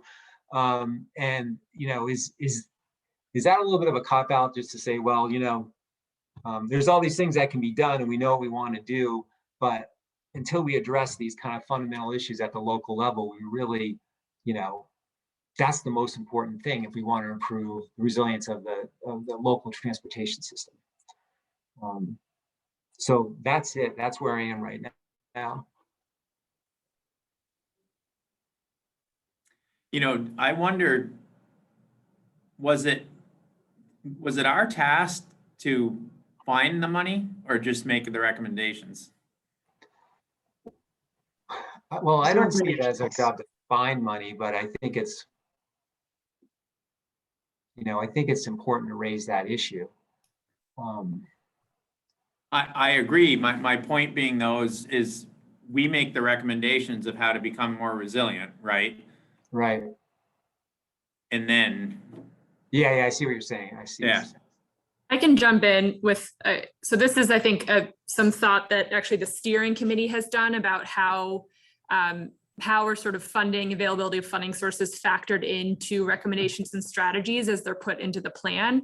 Some folks kind of think that we should take funding out of it, evaluate recommendations and strategies, and then evaluate the need for a funding source or existing funding sources, where others sort of have the opinion of, funding is a key point of feasibility, and we need to think about that when we're looking at recommendations and strategies and how those fit into the plan. I think where the steering committee landed is incorporating funding as a component of feasibility when you're looking at, and this is something that I don't know if we'll have time today, but I was going to talk a bit about in my presentation. But there may be short-term recommendations and strategies that do already have identified funding sources or have funding sources that could be tied to that could be implemented in the short term. And then there may be longer term strategies where no funding source has yet been identified. It's a recommendation that comes out of the climate action plan, and then a funding source needs to be identified for that. So I think, this might sound silly, but like dream big. I think put those strategies and recommendations out there. And then it's the job of the subcommittee and then subsequently the Climate Council to evaluate those based on a number of factors and put those in there. But this is the climate action plan. We should be able to sort of have those larger ideas, even if there's not already a funding source identified. Yeah, well,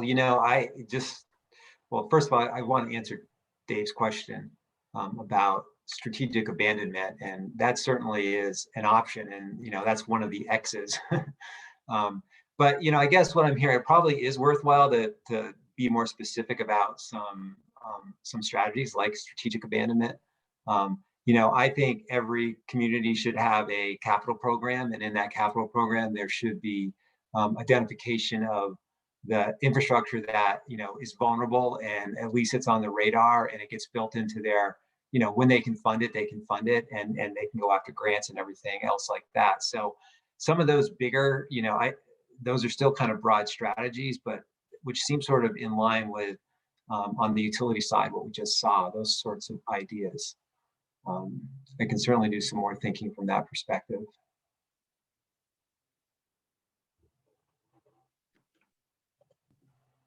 Any other questions for Joe? This is just a comment. Joe, I really like the way you rewrote the charge and wanted to I just appreciate seeing things in that bigger context and avoiding the hardening of infrastructure and looking at the broader range of potential strategies. So I just wanted to say I really appreciate that big picture look right from the get-go. Thanks. And Joe, just a comment, I know there's new leadership at the League of Cities and Towns now, and I think they're going through a conversation about, governance and, how to do things more cooperatively to get that capacity to kind of fix some of these problems. So I haven't seen any details yet, but it may be worth a conversation when they're public. Okay, yeah, that's a great suggestion. I'll read. Is Karen still there? I assume she is. Karen still, Ted Brady, our former deputy secretary at ACC, is now head of the LCT. Okay. And I think they're going through a strategic planning process about, what does the next 20 years look like? Okay. Just Karen is a member of the subcommittee. I'm trying to touch base with her about how to best re-engage her, but she's, I think, planning on coming to the next meeting. Okay. I won't be here at the next meeting, but I'll reach out to her. The other person that may make sense is Katie Buckley. She's a new hire at VLCT, and she's doing a lot of the ARPA administration funding. She may be, I would try both of them. I can get you their emails, Joe. Okay. Thank you. Joe, Okay, so could use some help. What do you need from us?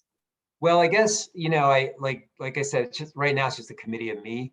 And I think so a couple other people, it just helps to have being able to bounce ideas off each other. That would be really useful. One or a couple other people. All right, I'll volunteer myself. Okay. One. That'd be great.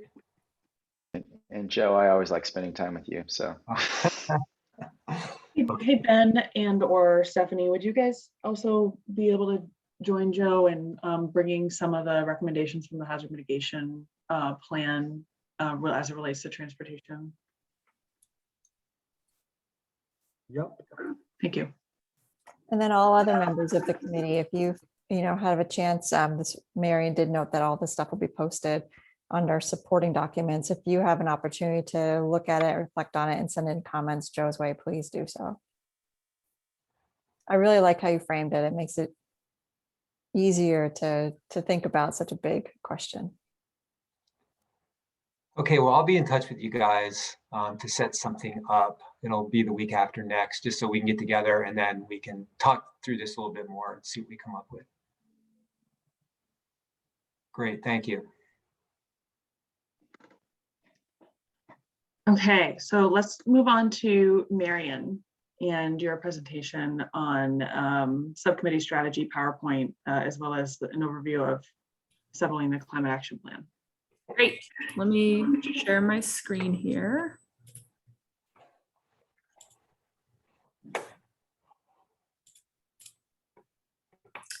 So I'll make this quick because I know we're kind of short on time, but there's been fantastic conversation today that I think really cues up this sort of presentation template, and hopefully this will be helpful for you all as Some of the task groups have already presented, but are looking to refine the recommendations. And then I know that I think it's tasks 4 and 5 are still to come on the July 9th meeting. So hopefully this will be helpful. To frame this up, so the sort of general timeline that was established with the Climate Council, and then for the development of strategies to be, included in the Climate Action Plan, is that subcommittee chairs will present proposed recommendations and what we're calling pathways, which are sort of the higher level, what are we trying to get to the Climate Council on July 26th.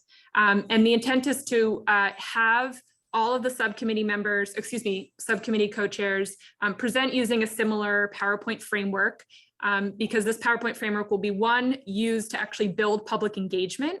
So we have a public engagement contractor through Climate Access and RISE, who are working on sort of building the engagement and the messaging with particular audiences around the strategies, recommendations, and pathways that will be presented to the Climate Council. And then 2, this is of course to share all of this with the Climate Council. Not all of the Climate Council attends all of the subcommittee meetings. So it's to really share those recommendations and help educate and inform all of the others on how these were developed and what we're going to be looking at and incorporating into the Climate Action Plan. There's a number of slides. This is on the website as well, so you can feel free to look at it. I'm going to jump through the beginning here, just in the interest of time. Again, we're trying to keep a similar template for folks, so it looks sort of cohesive across all of the subcommittees. I will note that we're keeping a number of slides in here that actually Jane will present at the Climate Council. So these will be taken out into a separate presentation, but I include them here for you because we are, of course, going to have a focus on guiding principles and then a number of other sort of benefits and metrics that should be used to sort of assess and eventually prioritize strategies that go into the Climate Action Plan. Hopefully these guiding principles look familiar to you all. These were the ones that were developed by the Just Transition Subcommittee and shared with all of the subcommittees and the Climate Council to really inform, how are we taking an equity lens and looking at the recommendations and strategies that are going into the Climate Action Plan. But in addition to sort of the equity guiding principles, we do want to note that that's just sort of 1/4 of what should be looked at in terms of criteria for the strategies. We'll note, you'll sort of see on the right there that we have sort of 3 categories of strategies here. Mitigation strategies, so those are really the greenhouse gas emission reduction targets that we have to reach, and what are those strategies to meet those. We have sequestration strategies, so that's really a lot of what the Ag and Ecosystem Subcommittee is focusing on, is that carbon sequestration, and then resilience and adaptation strategies, which is a lot of what's coming out of this subcommittee, but there are also a number of strategies coming out of the Ag and Ecosystem Subcommittee as well.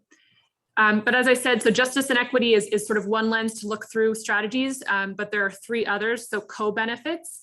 So are there additional benefits that the strategies help to achieve in addition to, if there's sequestration strategy, do they also help with resilience or adaptation? The feasibility, and so that's where we're sort of looking at what's feasible in terms of existing programs, staff support, educational trainings or metrics that are already out there, and then the cost effectiveness look as well. And that's where we're going to be really looking at, once we get the proposals of strategies from the subcommittees, what are those sort of short-term priorities where perhaps there's already existing programs or existing funding sources, and what are those longer-term priorities we should be looking at? So what I'm going to be jumping to, there's a couple of slides here. Again, we don't have a lot of time, so I'm going to jump through these. But this is really going to be the opportunity for you all to frame up where you're coming from in terms of the strategies that you're recommending to the Climate Council. So what is the focus of the Rural Resilience and Adaptation Subcommittee? You could be pulling from the charge directly in the Global Warming Solutions Act. You could pull from the focus buckets that are in the Climate Action Plan. I believe it's community resilience, and I wrote it down. Infrastructure resilience is what's in the Climate Action Plan draft that I know Jane presented to you all a couple of meetings ago. And then also a place to put in some graphics to make it sort of engaging for folks, understanding that some of this will be used to present to the public as well. So, the Forest Partnership has some great graphics, so does the NRC, as well as EAN. So we'll let you all sort of fill that in. Taking a step back, what I'm presenting to you all is the template. So this will be sort of yours to customize. And this is what's going to be shared with all of the subcommittees to present. A couple other slides here just to sort of help tee up and provide you all some space to tee up the strategies and recommendations that you'll be showing to the Climate Council. So, are there charts or graphics that talk about, the number of declared disasters that have happened in Vermont over the past 10 or 20 years that really enforce why we need some resiliency, changes to how communities respond to and recover from disasters, or are there other things that can be shown? So this is really the place to do that. And then before I jump into the specific slides that talk about the pathways and the recommendations and strategies, I do want to note that there's been a lot of discussion both at the steering committee level and the Climate Council level. So for those that sit on the Climate Council, please feel free to jump in if you have some thoughts on this as well. But that the Global Warming Solutions Act mandates meeting certain greenhouse gas emission reduction targets, which are really considered those mitigation measures. But we don't have the same thing in place for resiliency and for adaptation and sequestration, and that there is a need for that so that we don't have those specific items and recommendations sort of falling below the mitigation target. So, what is really the broad level vision or goal that we're trying to reach in terms of resiliency and adaptation? Are there certain metrics? And I know Anne, I think, identified that it is hard to think about resiliency metrics. It's not really something easy that we can come up with. I will say that a professor from UVM, Chris Kaliba, did a really fantastic presentation to the Ag and Ecosystem Subcommittee last week. It's online, and I'd recommend folks take a look on what does it mean to be a resilient community. He talks specifically about rural community resilience and what that means, and sort of some work that UVM is doing around that. I'm actually trying to see if he would be willing to come and present, if we could fit it into a schedule with you all. If not, I'd recommend to just take a look at that online. But we're going to really need to start thinking about, are there sort of targets or metrics we can use to measure resilience and adaptation? And then beyond that is really where you all jump into presenting your recommendations to the Climate Council. And the way that we're looking at formatting this is to, taking the example of what Anne and Mike and Chad presented. You all had really fantastic recommendations there. We might be calling those strategies, but it's sort of the same interchangeable terminology. But then above that, we'll want to think about really the what. What are we trying to get to in terms of resiliency and adaptation when it comes to the communications sector and the electricity sector? So what is that resiliency metric? What is that goal we're trying to work to? And that's what we're calling pathways. So that's, I think, where hopefully this helped kind of tease that up for you all to think about as we look at refining these strategies and recommendations, is to really, maybe it's taking some of those recommendations, putting them in buckets where they seem to be similar or working toward the same goal, and then developing a pathway for that. And I'd be happy to work with you all on that and provide some examples, but did want to just tee this up for you all and note that this is really what we're looking for in terms of presentation to the Climate Council. A couple of other things. This is very much in draft form. We're going to be presenting this. I'll be presenting this to all of the other subcommittees as well as the steering committee on the 12th to get feedback from them. So there may be some changes, but wanted to tee this up for you all as we move forward and continue to hear from you all on the task work that you're doing. And also, we're at time. For pathway, if I were to kind of also define it, you're really looking for a solution statement there, or like a sentence that defines the end goal. Is that what we're talking about there? Yeah, and can you still see my screen? Yeah. I have some specific notes that I can just reference. Yeah, exactly. So the pathway, to use those simple terms again, it's sort of the what. So what are we trying to get to? So, maybe it's ensuring that we have equitable transportation for all communities in Vermont, or ensuring that, land use policies are in place to help more resilient, create more resilient communities or help communities adapt. So it's really the what are we trying to get to? What's that big picture that will be included in the climate action plan that helps us frame up what we're trying to work to? And then those strategies and recommendations that you all have been presenting already is the how. So how are we getting there? That means, increasing grid resiliency through these programs. It means funding for these particular communities that maybe need assistance in transportation infrastructure. So it's really, those are the how are we getting there? And then the pathway is that sort of, what are we working towards? What's the ideal community when we think about resilience and adaptation? Great. I just want to take a quick opportunity here because these are really going to be, high level, title statements, outcome statements. I don't know how the best way to describe that is, but as we are working through our recommendations for the next couple of meetings, these pathways are really expected to emerge organically. This is really why we framed this process, so that we could look at the strategies and then kind of build up from there. So just be thinking about that in terms of when you're looking at your recommendations / strategies, we'll have an opportunity to come together and coalesce those big ideas, or coalesce those into big ideas that will be defined. Yeah, exactly. Maybe that's something that moves into the July 16th meeting. As you noted, there's potentially some room on that agenda to take the recommendations that have been presented and sort of form those into those broader picture vision statements. Exactly. All right, so I'll stop there. I'm getting a little confused as to what's expected from us. So we also have that Excel spreadsheet that we're supposed to be filling out with the strategies. And then we have this PowerPoint. Can you remind me what's expected when? Sure. So, well, and I actually can't speak to the Excel spreadsheet. I think the Excel spreadsheet is meant to be a tool for you all to use to fill in the strategies based on sort of what the topic area is, and then to evaluate the co-benefits, the equity considerations, and the other categories that are in there. I'd have to check with Jane. I don't know when that's due. Maybe Pat knows. When that's due back and sort of how that's going to be compiled. For this PowerPoint, this will be presented to the Climate Council on that July 26th meeting. So I do know the due date for that one, but I can get back to you about the Excel document. And Marion, I'm not sure either. This is Pat, so I think we should definitely look and clarify. Yep.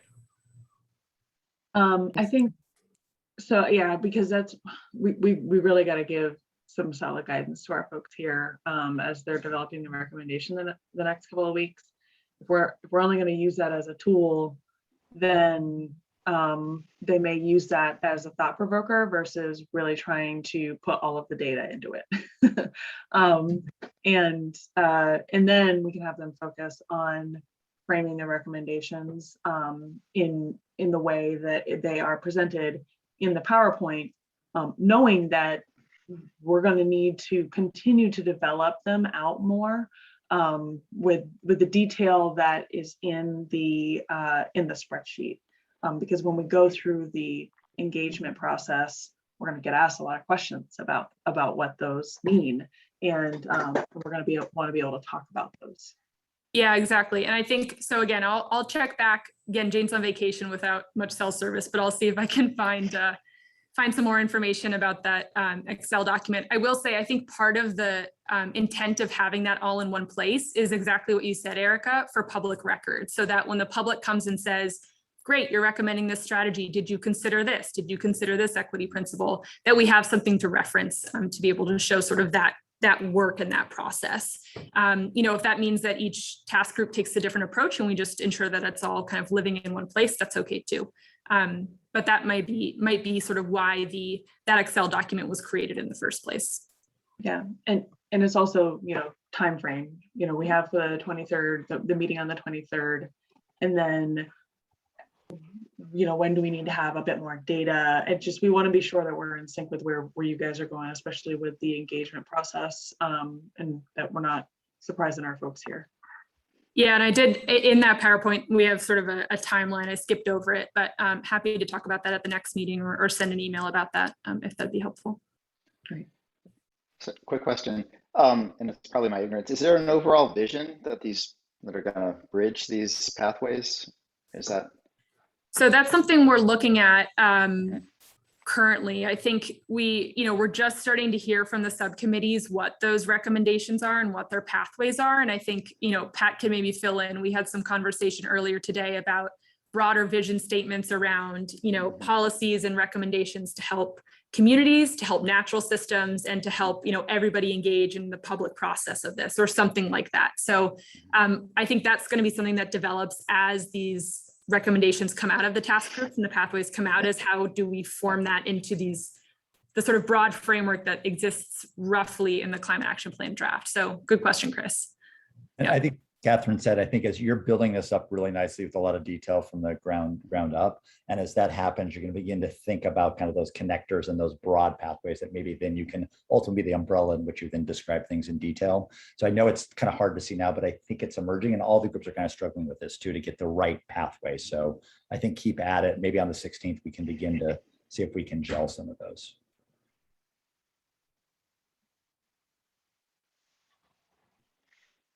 Okie dokie. Marion, are you all set? Did you present? All right, thank you very much. Thank you for doing that quickly. I know we really truncated your time. No problem. It's fine. Where did my agenda go? I think we're on to public comment, but let me just make sure. Okay.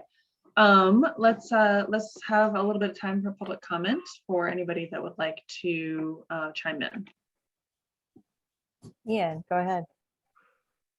Hey everyone, Ian Hitchcock, Energy and Climate Program Associate from Vermont Natural Resources Council here. Just wanted to, first of all, say how much I appreciate the thoughtfulness that went into all of these various pieces. Can tell that you guys have been doing a lot of work between the last time this group met and this time, and I really do appreciate it. One thought that I would like to throw in the hopper, I was prompted by looking at Ann Lawless's comment in the chat, just like kind of off the top of her head, identifying like local cultural barriers largely to climate implementation.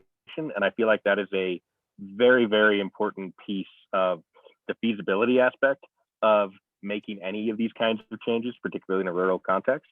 And I again, I don't have a great way of like how this shows up in the rubrics or the thinking, but I would definitely try to encourage the subcommittee to also keep one eye toward, you know, what is the local appetite, the existing relationship with government, you know, going to the lack of capacity issue in many rural places. I would put a lack of trust in there too. And one hope I have for the process of the Climate Council, in addition to creating a good plan and good recommendations, is trying to work to build some of that trust and social capital with some of these communities that have traditionally not felt as heard in these processes. And so to that end, I wonder the degree to which it is possible to try to consider some, you know, rural focused, you know, listening sessions almost with people in those communities who can speak to, you know, some of the on the ground just perspectives and barriers of, you know, well, this is what we've seen before. We haven't trusted renewables when they come in this way. Just trying to think about public engagement as a means to inform priorities in addition to respond to recommendations.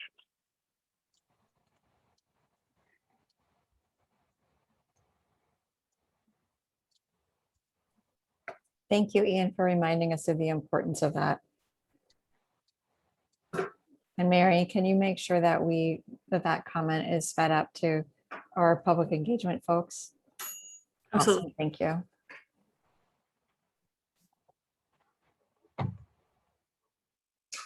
Any other public comment?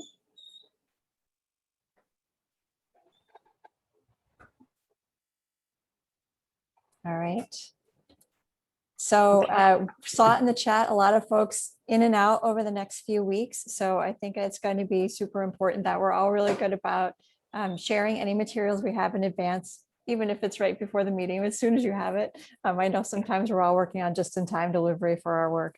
And sharing stuff in advance and taking the time to follow up with comments to our task leads so that we can continue our work, even if you're not at a meeting. And I want to just take some time to really thank everybody for the work that went into everything we saw today. A lot to think about, a lot of great recommendations and great work to move our group forward. And it's been, I think, a really important meeting that we've just had. Yeah, so I'll just, before we close, as a reminder, next week, July 9th, we will be hearing from the Policy and Program Inventory Committee on Task 3, which is recommendations on policies, legislation, programs, or operations to resolve identified gaps that exist in that program inventory that you folks presented on. So if there are some high-level program recommendations or high-level recommendations that that we should incorporate, that's when we would want to hear from you on that. The other one that we will be talking about is tasks 4 and 5 under the Climate Action Plan recommendations, which are for Ben Rose, Marion, and Stephanie, as well as 5, which is Jens, Ben, Marion, and Stephanie. Those are related to critical community infrastructure and expanding the use of nature-based solutions to enhance landscape resilience environment. We'll be expecting to hear from 3 groups next week, and it's a lot to listen to. Please do get your information to us ahead of time so that we can post it on the website, and take the opportunity for the other members to, again, review it, ruminate on it. That way we can, when we come around on the 16th, we can really boil those up to those pathways that Marion was talking about. I have a little bit of a problem with that schedule. In that on the image. Sorry, yeah, I'm not going to be here. And I'm not sure who else in the working group on the inventory is going to be around next week to do the work on that. So are you out all week, or are you just? I am, yes. So could that be moved to maybe the 16th? I think the only way we have room to move it is to move it to the 16th, and that will be, that'll also be the day that we'll be meeting in person. We can't move it past the 16th because we have to meet with the Climate Council on the 23rd, and we need to be able to present these pathways and strategies to the Climate Council on that day. I'm sorry, did you say we're meeting in person? I guess I missed that. Yep, we're meeting in person on the 16th. We'll have the option for both. I do encourage folks to meet in person because our hardware for virtual meetings in the EOC is not installed yet, so it'll be kind of a won't be as cool as I wanted it to be. But yes, we'll be in the EOC. It's a big space. We're definitely able to do distancing if we need to.